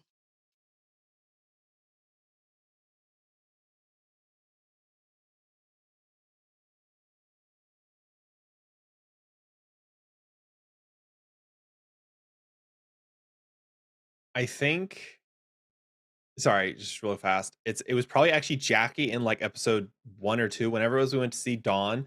My only notes from interacting with the Archon in my notes is fuck this bitch, fuck Chicago, get the fuck out. Like those are my only notes on that interaction. So she really Jackie really helped reiterate to Genevieve, fuck Chicago. A part of me is sorry I did that to you as a player, but the other part of me as storyteller goes, you're dealing with an Archon. And she's a bitch. And she's a bitch, and she does. Archons aren't known for negotiation or knowing what boundaries are. It's fine. Like I said, me the player, but also mostly the character, because a lot of stuff happens to me when I'm in like character headspace. I was just like, bitch, I will level this fucking city. Like you call a blood hunt on me, like I will fucking nuke Chicago. Yeah, part of me was part of me was like, damn, I can't believe I did that to her. But then the other part of me goes, this is an Archon. Mm-hmm. And a Malkavian Archon at that. Oh, if the Archon accidentally slips and falls somewhere and is never seen from again, it wasn't Genevieve. And that happens to Archon sometimes. Trust me, they make a long list of enemies. Mm-hmm. That happens sometimes. But yeah, that was an intense scene. I think for Isabella, Roscoe brought out some of her protectiveness towards women. Like, I get it. Samantha's a stalker. There's a lot of issues that come with that. She did not like how Roscoe was kind of stringing her along. Like, do something. Don't care what it is, but something.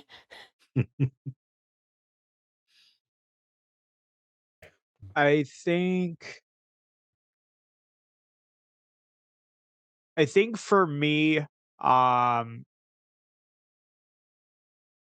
it would be either the situation with Isabella getting pulled or snatched to Indianapolis, um, brought out because it resulted in the whole thing with like Izzy going off, brought out that concern.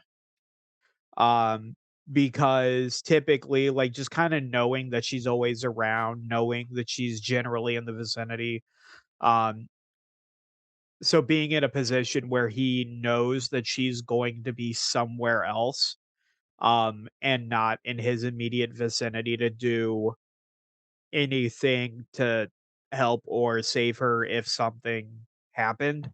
Um, but then also in the fight with uh the Viscount, the discount, he when he was watching um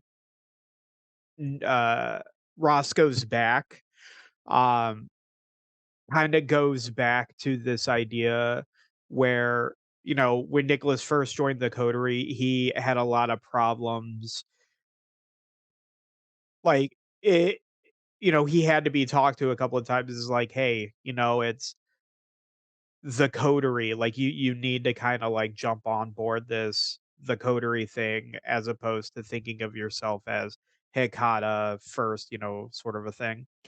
So him kind of taking himself out of the fight that he wasn't really going to be able to do much in, but specifically taking his spot as sort of a if something comes for Roscoe, he's got his back.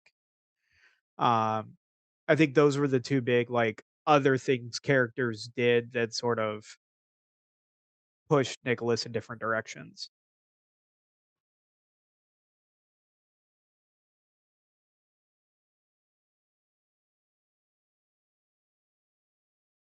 So, question for you, Nicholas, real quick on that. Um, what's your reaction going to be if you find out that the shadow didn't take control of Izzy involuntarily on Izzy's side, but she deliberately turned her relinquished control to her shadow? Oh, I I think that is going to be a complex discussion just because I don't know cuz I imagine that's part of the Wraith thing that Izzy keeps from him. So kind of putting herself in a position where she's sort of like giving power over to the darker part of herself.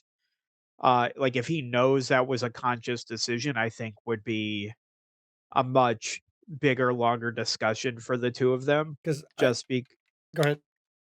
just because it's her putting herself in increased risk and danger, um, which he's not gonna like, but then again, it's he knows she's gonna do what she's gonna do regardless. Because So, I know Roscoe or Urian and Relin have played Wraith. They understand that dynamic firsthand, experience that dynamic of the shadow, but they also understand that sometimes you work with your shadow to accomplish things because the shadow doesn't want you to die. That's not the shadow's goal. And in this case, sometimes you work a deal with, sure, take over, do what I don't feel I can do. Do it for me. It's a cop out, but it's needed sometimes. I mean, yeah, I think it'll definitely interesting, when slash if they have that conversation that she, uh she let, Lucifer take the wheel.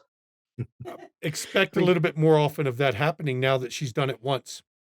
the shadows thing is to make the psyche suffer. I mean, he doesn't want to see you die because that would end the fun too soon. Yep. So expect to see Izzy doing more things now. She's given the shadow a taste. Mhm. All right, so that's it for viewer questions so far. Do we have any cast questions? I have one I want to go right off with. Each player here, what do you look forward to most in season 9? Surviving the trial. There's a question mark with that. Yeah, right. It's a big ol' asterisk. Some conditions may apply.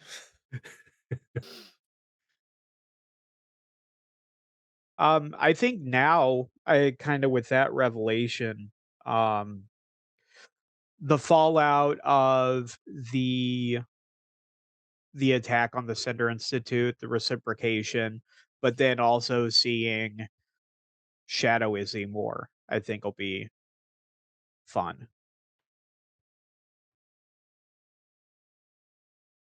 I think for me, it's fingers crossed Amelia coming back because I want to see that happen so bad because it was just so much fun last time.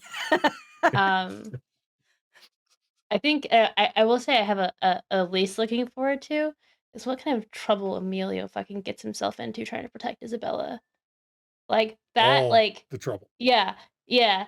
'Cause that'll be a lot to deal with, I'm sure. So real quick to piggyback off of that, I also look forward to seeing more Izzy slash like it because now Izzy's got that tether to Isabella, seeing more of that happening, like however that takes shape, whether it's just like weird shit happening around Isabella or like Nicholas seeing Izzy like trying to scream and or talk to Isabella, and Isabella's like completely oblivious to it. And Um, sometime Nicholas realizing Izzy's not in his neck or in her necklace right now. yeah, Her yeah, Izzy is with Isabella, not with you. yeah, yeah. That's going to be tough for Nicholas to come to grips with. But it'll be sure fun. It'll be fun as fuck to like play out. Like, yeah, Sister necklace isn't the same when she's hanging out with sister doppelganger. Uh, if you want to go, go for it. Or I can go. It doesn't matter. You can go. All right. What was I was gonna say? I think the load-in thing probably because it actually opens up some options for some things. But realistically speaking, some stuff that was hinted at here in the last episode of season 8 is probably what I'm most excited for because while group stuff is great, stuff that is individual is always kind of has more like power behind it, or it has Mhm. the potential for more power behind it. So that's so I'm more looking forward to that as like a like me thing. So Are you looking forward to exploring what happened in the season finale with catching a glimpse of somebody who should be dead? they could be, like I said, Nos can play tricks, so we don't know. What's Roscoe looking forward to? Surviving the Sir, trial. just surviving. That's it. Yeah, If primarily. you survive, what are you looking forward to? Because that's a cop out.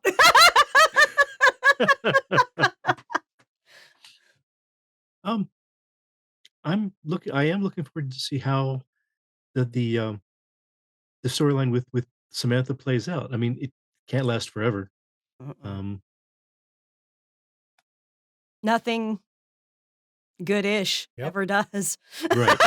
Right. And because she qualifies as a stalker by the rules, I try to, in the initial introducing her, she appeared a lot because we were introducing her as a character. Mhm. But now that she's established as a character we see what's going on, I generally try to keep her appearing about once a chapter, once Mhm. a season, because that way it keeps with the stalker of they only appear about once a story by the book. So about once a Right. season. Same with Jackie and Antoine and Andre. Andre should only appear about once a season. You know, sometimes it'll skip, but it shouldn't be a constant, you know, oh, look, here's Andre again. Oh, look over here. Here's Andre again. We don't want to keep doing that once we've established the character. So, yeah. Jackie still hasn't said what she's looking forward to. Jackie's honestly not had the best time this season. Okay. She's had a lot of fucking shit thrown at her. A lot.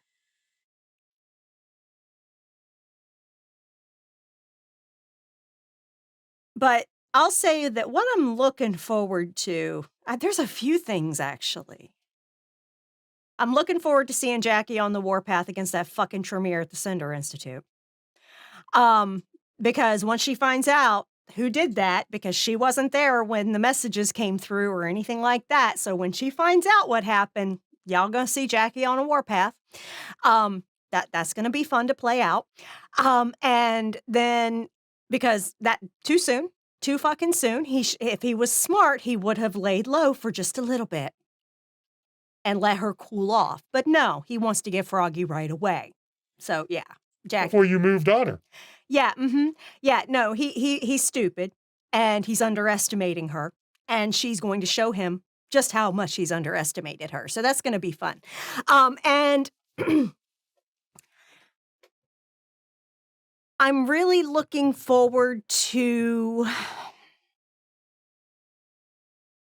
that's more of like a group thing. For personal stuff with Jackie,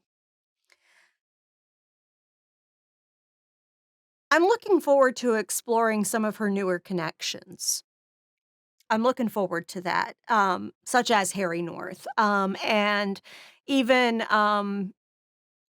something that ST and I have talked behind the scenes, a potential replacement stalker since the last one went kaboom. That should be interesting and fun to play out. Because if you get rid of one, I got to give you a new one. Mhm. That's because it's a flaw. It's part of your character. Yeah. Yeah, so, I know who the new stalker is going to be, but y'all don't know yet because he hasn't really come up as a stalker yet, but yeah, it's gonna be fun. which should be about once a season after Mhm. we establish The character. the character and Mhm. we establish the motivations and all that kind of stuff. Mhm. Yeah, so that'll be fun, but, also it'll be interesting to see if, Arjun makes Jackie establish a cult base in fucking Chicago. That'll be that's something I've never done before, so that ought to be fun. You get benefit from a cult, Yeah, but there's a price. I know. So, yeah. Sometimes it takes 8 seasons to reach that point, but there's a price.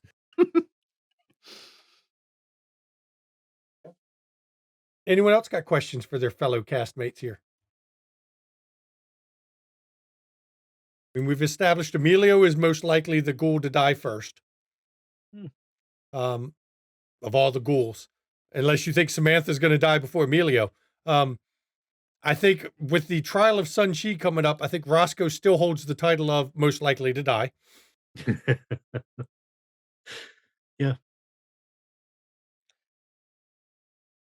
I came Consider- close. Oh, Oh, go ahead. No, go ahead. No, go Sorry. ahead.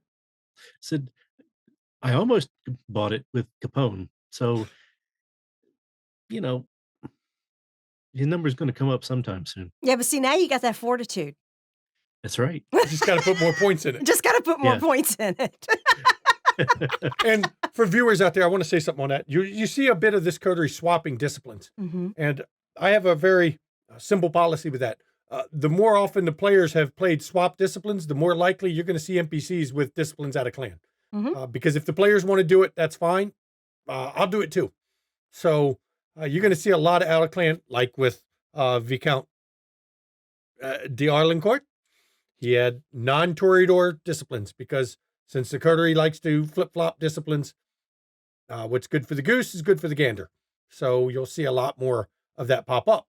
It's just the only way that's the way I handle it. And I think it works best that way. They want to leverage their own cross powers. That's fine. We'll do the same. Jackie gonna get that motherfucker that has shatter though, because that she thinks that's Mithras only. If she's got a way to fix her sword and he doesn't. Yep. Okay, so this just might seem like a general instead of like the best or whatever. Is there a decision that your character made this season that you wish you had not done? Like if you could go back and redo it and just not make that decision, would you do it? That's Or a like what's good the one. decision, yes or no, sort of thing. So Offering Braden Sanctuary. Directly got him killed. I would say letting Andre come in to have the meeting. Jackie should have told Antoine to tell him to make a fucking appointment. You tried to be magnanimous because of And she got her Antoine? hand bit right. for it. You tried to be magnanimous and tried to, for the sake of Antoine, Mhm. you tried to be Polite. polite.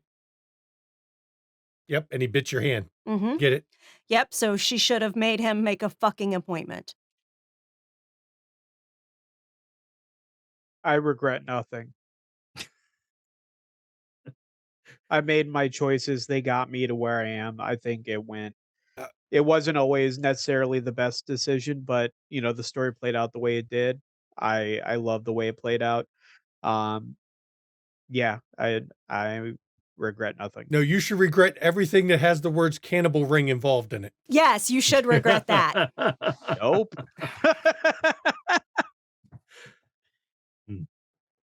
if I had rolled really well in that situation, accidentally killed you, no regrets. No Look, regrets. mistakes, actions have consequences. I accept that. And Miser Mark actually made a comment about the scene with Andre and Jackie that it in a way it also showed his hand that this situation is as personal to him as it is to Jackie. And yeah, it showed a lot about Andre. That whole meeting did. That whole meeting did. It showed exactly what he was doing to Antoine, that he was gaslighting the fuck out of him, and that it showed a lot. Because of the nature of the beast, unrequited love turns to obsession and into hatred very fucking quickly. Mhm. And you see that, and you're going to see that elaborated and explored a little more in depth when it comes to Andre. Mhm. I tend to like to use NPCs to show certain aspects of kindred society. You see that a lot. Andre's going to show that aspect of it. How love turns to obsession, turns to hate. Anything you regret there, Roscoe? Oh, everything. Signing up for being in this show doesn't count. Oh, There's the balance. I regret Yeah. nothing. He regrets everything. I mean, probably the worst thing is that I chose poorly when I was given the choice of the two, which of the two henchmen at the Capone scene. It was a previous season, though, so you know. Yeah, well, it still hurts. It still hurts. I still have a wound. Tis but a This scratch. Got better. This season, though, I can't think of anything that I really regret. I mean, some things didn't turn out quite the way I'd wanted them to, but no decision I'd regretted. Just remember that when we get to season 9, we'll ask that question again. Mm-hmm. If you're in the Q&A if you survive the intermission. Right. Yeah, we'll have to do a post intermission Q&A just so he can. Oh my God. Could you imagine the coder's reaction if Roscoe is executed after the trial of Oh. Sun Chi? Season 9 would just be fucking the coterie fucking going out in a blaze of glory, I feel like. Could you imagine the coder's response to the Tremere and their chantry after There would that? be a chantry going up in flames. Yay, no more bad decisions from Roscoe. Vienna or Chicago would be the new Vienna. Oh, yeah. Now, that won't stop me from doing it if that's what the scene plays out to be. I'm not going to lie, but we have to see how that scene plays out. Spoilers. I hope you guys have your questions for Roscoe out of the way now. Because we'll see if Roscoe repents by the end of the trial.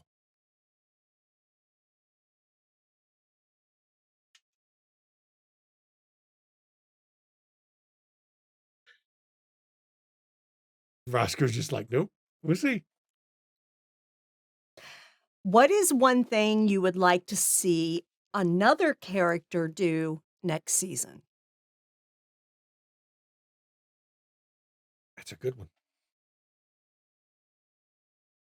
It's a way for us to give a little feedback for each other. I would like to see Nicholas redeem Zell.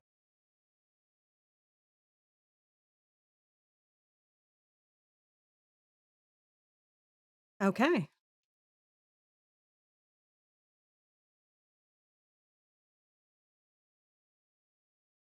I got to sit here with a grin because I don't want to. She's probably not redeemable. I don't want to reveal. Right. I don't want to reveal parts of that storyline yet, but yeah. I would like to see Isabella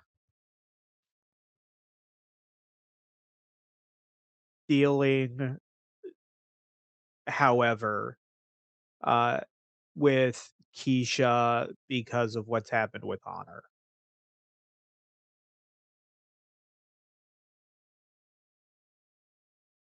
I think I want to see how Ginny's interactions with the Bahari grow and change. Just like what'll happen with that.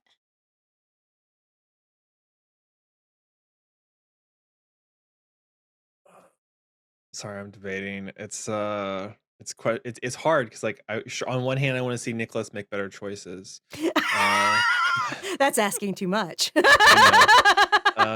What's next? I'll make different choices, just not better ones. What do you want to do next? Ask the storyteller to not, come up with convoluted shit going on? Come on, let's not ask for the impossible. I think next season I want it. We're joking about if Roscoe lives because we generally don't know. But if Roscoe is in season 9, I guess as the player, I want to see him actually make like the difficult decision, and that could go for a lot of things. No offense to the player, but no. the character has skirted a lot of like issues by kind of being like, yeah, cool. I'm easy going, which is great. I have no problem with that. But like, there's times where it's like he's not giving a yes or a no. He's kind of just like no, like the no, yes, head nod kind of thing. So like, I Mm. want to see Roscoe actually have to face one of those tough decisions and actually like follow through on it. Be it Samantha, the Chantry, I don't know, something if that makes sense. And I know those Hmm. suck because like the Samantha situation is actually really interesting. It has the potential of being interesting. The problem is that she's your stalker. She's secretly ghouled to you. Like there's all these things that we don't really necessarily know, and she's fucking crazy. Like we know that though. So yeah. Whatever gave you that idea? She's secretly ghouled to you? She she like welded the door shut on a nightclub and burned it to the That ground. I too. mean, I hangs don't out with see it. Balthazar. I see nothing wrong about the club. Um, but yeah. I want to see I Jackie set up a damn cult of her own chapter of the Mithras in Chicago. I want to see that because it's going to involve. The problem is I have no idea who to recruit. Well, there's part of it can be handled as a project behind the scenes, but the other part of it has to be done through some role playing as she tries to convince people that she thinks would fit into this Mithras sense of justice and the Mithras cult, where she's going to have to role play some of those scenes out to try to convince people. And I want to see that. As storyteller, I think it's going to be amazing to watch. Because, you can't do the hard sell unless she wants to become, like some of these, No, she wouldn't like do a the hard Setite. sell. Right. I mean, she basically did it already with what's her name?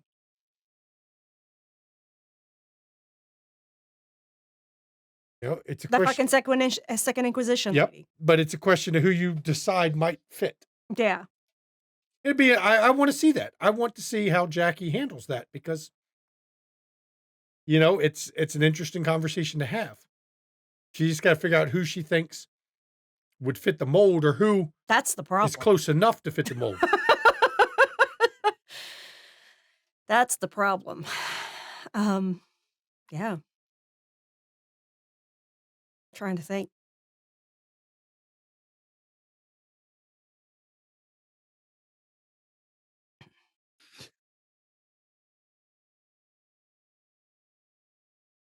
Jackie Verlin wants to see Nicholas clean up his own problems. No. Jackie has faith that Nicholas can eventually do that. She said eventually. At least she hopes so. Well, I was gonna say once he's never mind. But yeah.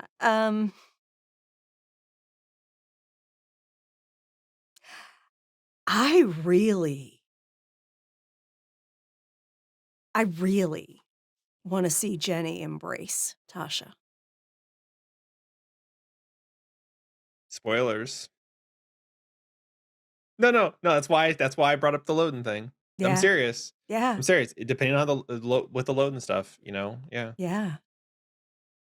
Be a great scene if she gets during the loading thing. She's one of the casualties, and Jenny has to embrace her right then and there. Mm-hmm. Oh no, that's not why. That's not what I was planning on. Trust Well, me. no, but it could happen. It could happen. It could happen with Jackie. Yeah, no, well, It could if happen to Etienne gets Jackie. killed, And she would in a heartbeat. Fuck it. Isabella with Emilio.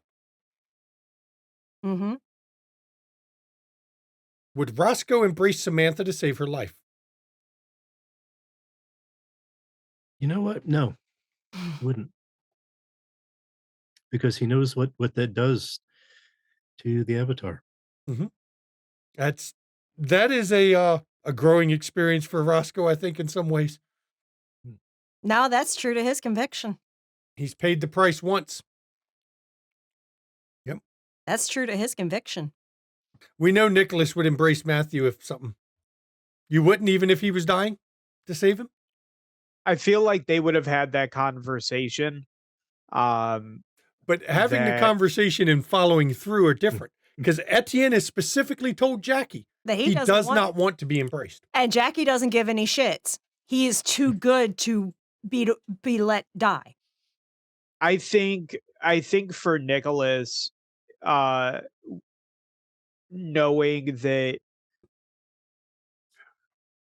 yeah, I don't know. I always had the idea that Nicholas wouldn't want to embrace him just because,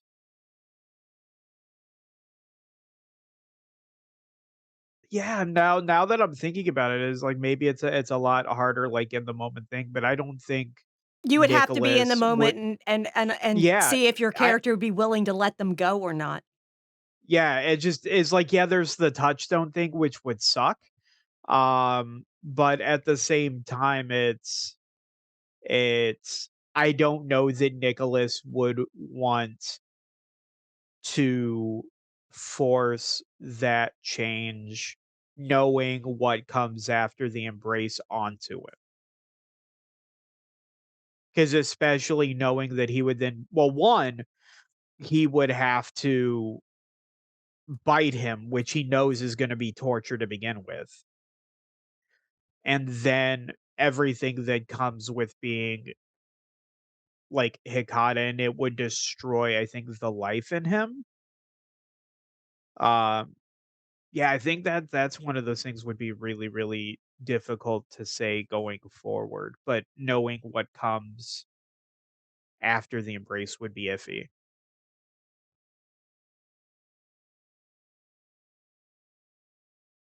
As Berlin said, one of the biggest dangers to this coterie are the ghouls. Yep. No, 'Cause that's like 3 fucking stains, y'all. Yep. Because though Isabella has the right for progeny as a member of Clan Toreador in Chicago, Jackie has a right to progeny as a member of Clan Ventru. Roscoe does not. Nicholas does not. It's one of the ways Jackson's. Isabella does, Yeah, Isabella, as a like I high said, clan. Isabella does as a Toreador, Jackie does as And Ventru, Ginny does and as a Ginny does favor. through personal favor through Boone via the prince. Mhm. The other two do not have that option unless they want to break the rules. But then again, let's be fair, kindred break the rules all the time. It's whether you can get away with it. You know, Roscoe probably not right now because Tremere's, I mean, he may have some favor from the prince, but Clan Tremere as a whole is pretty shit right now in Chicago. Yeah. But I no, go ahead, go ahead. I was just going to say that in Samantha's case, he's not going to embrace her because, well, not only does he know what it would do to her, but he also knows that would create an enemy. I mean, she's a stalker now, but her obsession would turn to hate once she knows what I had done to her. And what would Franklin react to you embracing an awakened? Right, right. Mages don't take kindly to that when they have the perpetrator at hand. Because for those that don't know Roscoe's backstory, the night he was embraced, the mage that knew who he was, that he was teaching Roscoe, was killed by his sire. She was going to kill Roscoe as well, but he reminded her of Trevor, so that's why he survived. But Franklin, I don't think would look kindly upon an awakened snuffed out like that. So, yeah. All right. Any other questions?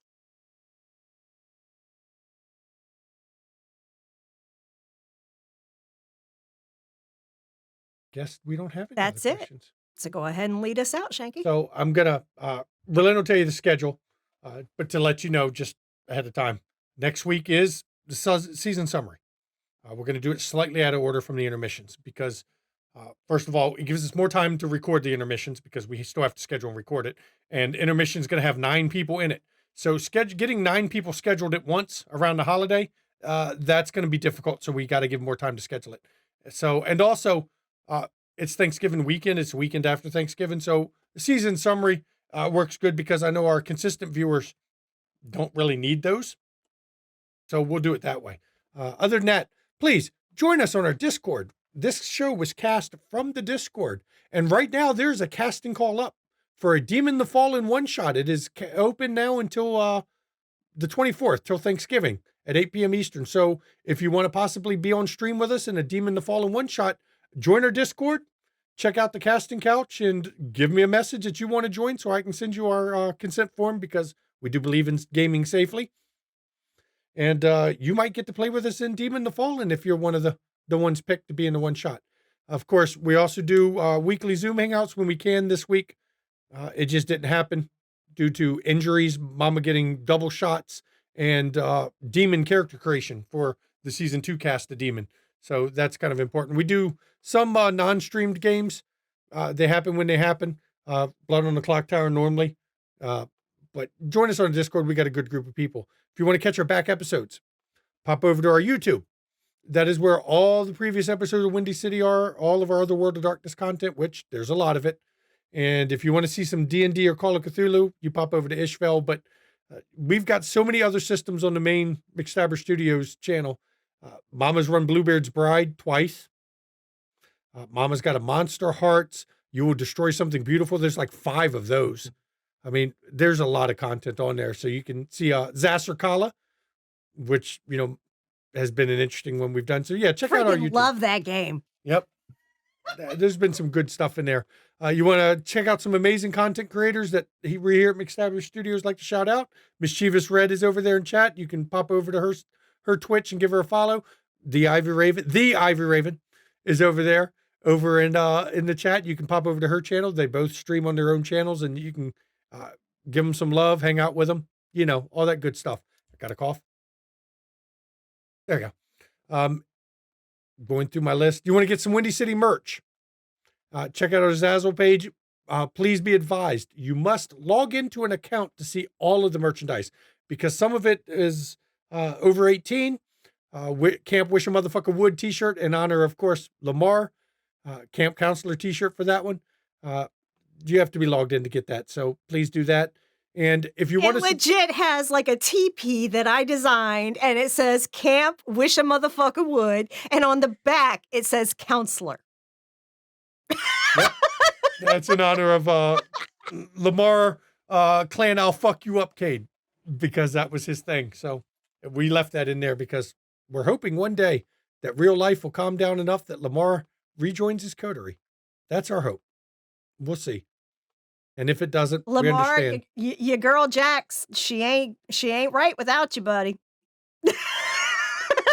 You were with us for a lot of seasons, and even beyond that, your character left good impressions with the coterie itself. And not just the player, but the character as well, and that's important. So I just want I see he's in chat, so I wanted to give him some shout outs so he knows he is, we miss him.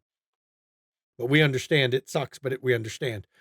If you want to support the players, bits and donations, they go to the players, not to the studio. It is a way for the viewers to give back to the players who are in the stream. If you want to give something to the studio, of course, you can subscribe here on Twitch. You can give us a subscription on YouTube because that's free. Or you can pop over to our KoFi, and that's how you support the studio. But bits and donations, we only keep the taxes part of it because we get taxed all to hell. The rest goes to the players. And I believe that is all my part. So Verlin can give you a schedule. All right. So coming up over the next week on Tuesday, we have at 8 p.m. Eastern, Mage the Ascension, Neon Hurricane. This is the final season of the 1980s into early 1990s Miami Mage series run by Ravnos Archon. Myself, Ivy Raven, and Timberbrat are in that with Maddox. We made it to, what was the place called? Shit, I forgot. Avalon? No. We did go there too. Wait, Horizon. Horizon. Yeah. We made it to Horizon. We are basically in process of trying to get the Paradox spirits where they need to be. So join us Tuesday at 8 p.m. to see if we are able to accomplish that. Because hopefully getting the Paradox spirits back to where they need to be can save us all. So we shall see. Probably not. But Probably not. But it's the best thing we have going for us right now. And then, of course, on Saturday, we have Call of Cthulhu at 3 p.m. Eastern, run by our amazing European GM Tiss, Dr. Tiss. It is Call of Cthulhu 7E set in Victorian London, and you will see some familiar faces in that from guesting here on Windy City. They are basically doing all sorts of stuff that they should not be doing. People went insane last episode. Literally went insane. Ran out of sanity. Yeah. Well, Yeah. So join them at 3 p.m. to see what kind of chaos they get into next. Because it's never a dull moment in that stream, that's for darn sure. Join us again, as Shanky said, on Sunday at 5 p.m. Eastern. You will actually be joining Shanker as your boy Twitch with the season summary of Season 8 of Windy City After Dark. And that is, of course, if you need that summary. He does answer questions.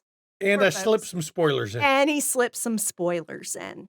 So you may not want to miss that if you feel like you might have missed some important plot, because he kind of gives you the cliff notes of all the major plot points of this season. So, and of course, we want you all to have a very happy and safe Thanksgiving if you celebrate. Please, please, please be safe. And don't drink and drive during Thanksgiving, Please please. don't. You're going to get to drinking, stay home or stay where you're drinking, or drink when you get home. If you go to visit your family, and tiling a backsplash in our kitchen. that's right. And if you go to visit family, drink when you get home, because you know you'll need it after visiting family, because most people do after they visit family. They need to go home and drink after that. So that's a valid thing. Yes, we will be painting in our kitchen black. Yes, we're going to It's a have green black. It's pretty black. It's pretty black, though, but it's like a hunter green tinted black. Yeah, it's barely got a shade of green in the black. It's pretty black, okay? But that's how we like it. We can make our house goth. Yes, we can. And we own it. as always, everybody, mental health. It's not a joke. It's not a laughing matter. Please take your mental health seriously. Take the mental health of others seriously. Check in on people around you, especially if you haven't heard from them in a while, because people need that check-in, because people aren't okay. And if you suffer from mental health issues like many of us do, myself included, please, first of all, I want to tell you it's okay to not be okay. There's nothing wrong with admitting that you need help. We all need help once in a while. Some of us are better admitting it than others, but honestly, there should not be a stigma attached to the fact that you need help. There's nothing wrong with needing help. We all need it. We can't get through life by ourselves. So please, everybody. And if you don't have people in your circle of friends that you feel you can talk to, in chat is a list of numbers you can call or text 24 hours a day, 7 days a week. And you can have somebody on the other end of the line that's trained to talk to you and help you through it. Because everybody, it's important. Taking care of yourself is important. As Mama likes to say, self-care. Make sure also remember the part about self-care. Self-care. You need to take care of yourself so that you can help take care of others. Okay? It's very important. And now I can turn it over to my lovely wife for her portion as we end the stream. I'll tell you something that Shanky and I used to do pre-pandemic when it came to Thanksgiving, is we would often prepare a Thanksgiving dinner and invite our friends who didn't have family to spend Thanksgiving with to come and spend Thanksgiving with us and our little family here in our big house, so that they could have a celebration and not be alone if they didn't want to be. And that is something, if you have the means to do so within your circle of friends, that you might consider doing as well, because it really made a holiday for a lot of our friends when we did that. Even if they had to eat my cooking. Hey, but Mama's cooking's great. my cooking's great. When I had to cook it. And my buddy down here that plays Roscoe brought me a gluten-free freaking pie one year, and that was amazing. And then he watched us play, or we played Kingdom Death Monster afterwards, and he watched me get my twig and berries ripped off. Yes, he did. Yep. Yes, he did. So yes, but yeah, consider, if you or others that you know do not have family or friends that they feel they can spend the holiday with, try to do something amongst yourselves. It can lift everyone's spirits up, especially in this very dark time of year. I, Mama McStabber, am a registered nurse. Timber Brad here is also a registered nurse. We are going to tell you to please get your shots. Get them, please. Mama on Friday got the flu shot and the COVID booster right here. Same time. It's now Sunday and I feel fine. but I'm protected for a year. So take care of yourself, get your shots. And that will help you not be hospitalized for illnesses that do still kill people. And it will help you not spread. So please.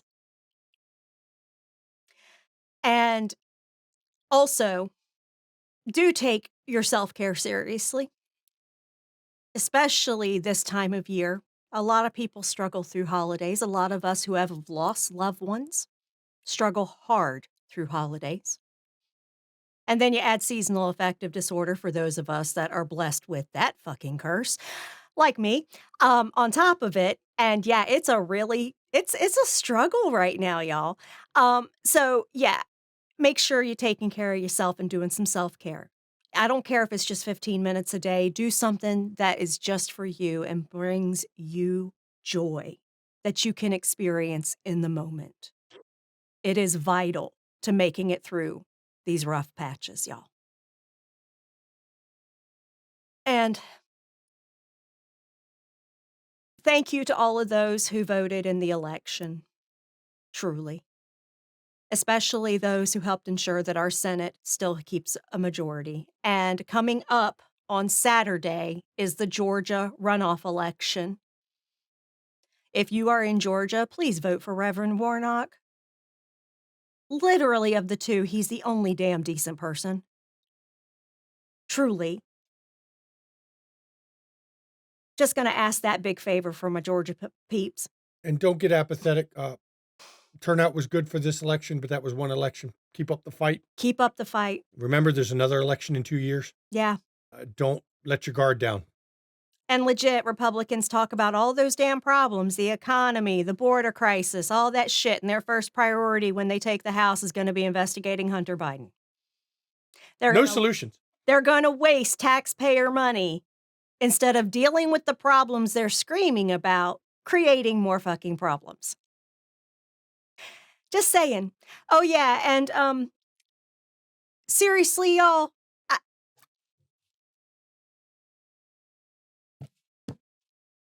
5 people died at a club. 18 were injured.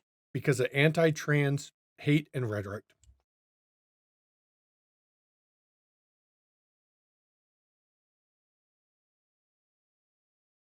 Unarmed people subdued him.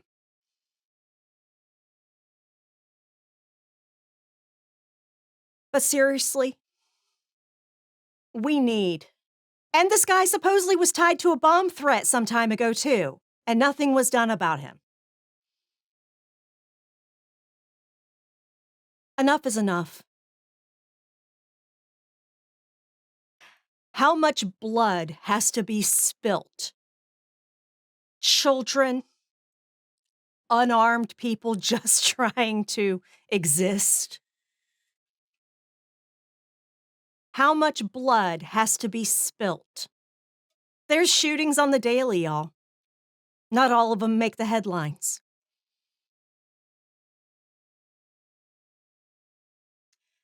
When is it enough that we can get some fucking common sense gun laws in place and actually enforce them? I am a believer in the well-regulated portion of the Second Amendment. The Second Amendment counts, but it says a well-regulated militia. Don't forget the well-regulated part, please. That is an important part of the Second Amendment.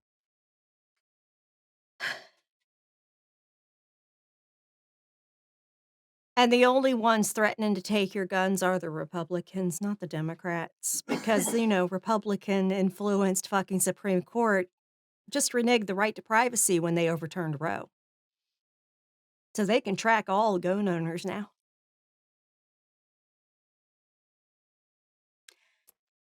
I said what I said. But really, with this holiday season coming up, take care of yourselves. Get the support you need if you need it. There are crisis lines available if you need that. Much love to you all. And for those that don't celebrate Thanksgiving, hey, have a good week. Get you some liquor and pour one on for us. on Thursday. So I would like to thank my cast for, well, season 8, for those that have been here for all the seasons, actually, they've been in. You, the viewers, because without the viewers, this show wouldn't be what it was. Just as important as the cast, because we do it because we love sharing stories with you. And as the storyteller who has the privilege of playing with some of the best people I've played with in any games ever, and I've been running games for a very, very long time, I would like to thank you all for coming. And we will see you hopefully next time. Maybe for Mage, maybe for Call of Cthulhu, maybe just for, your boy Twitch. But we will see you. Good night, everybody.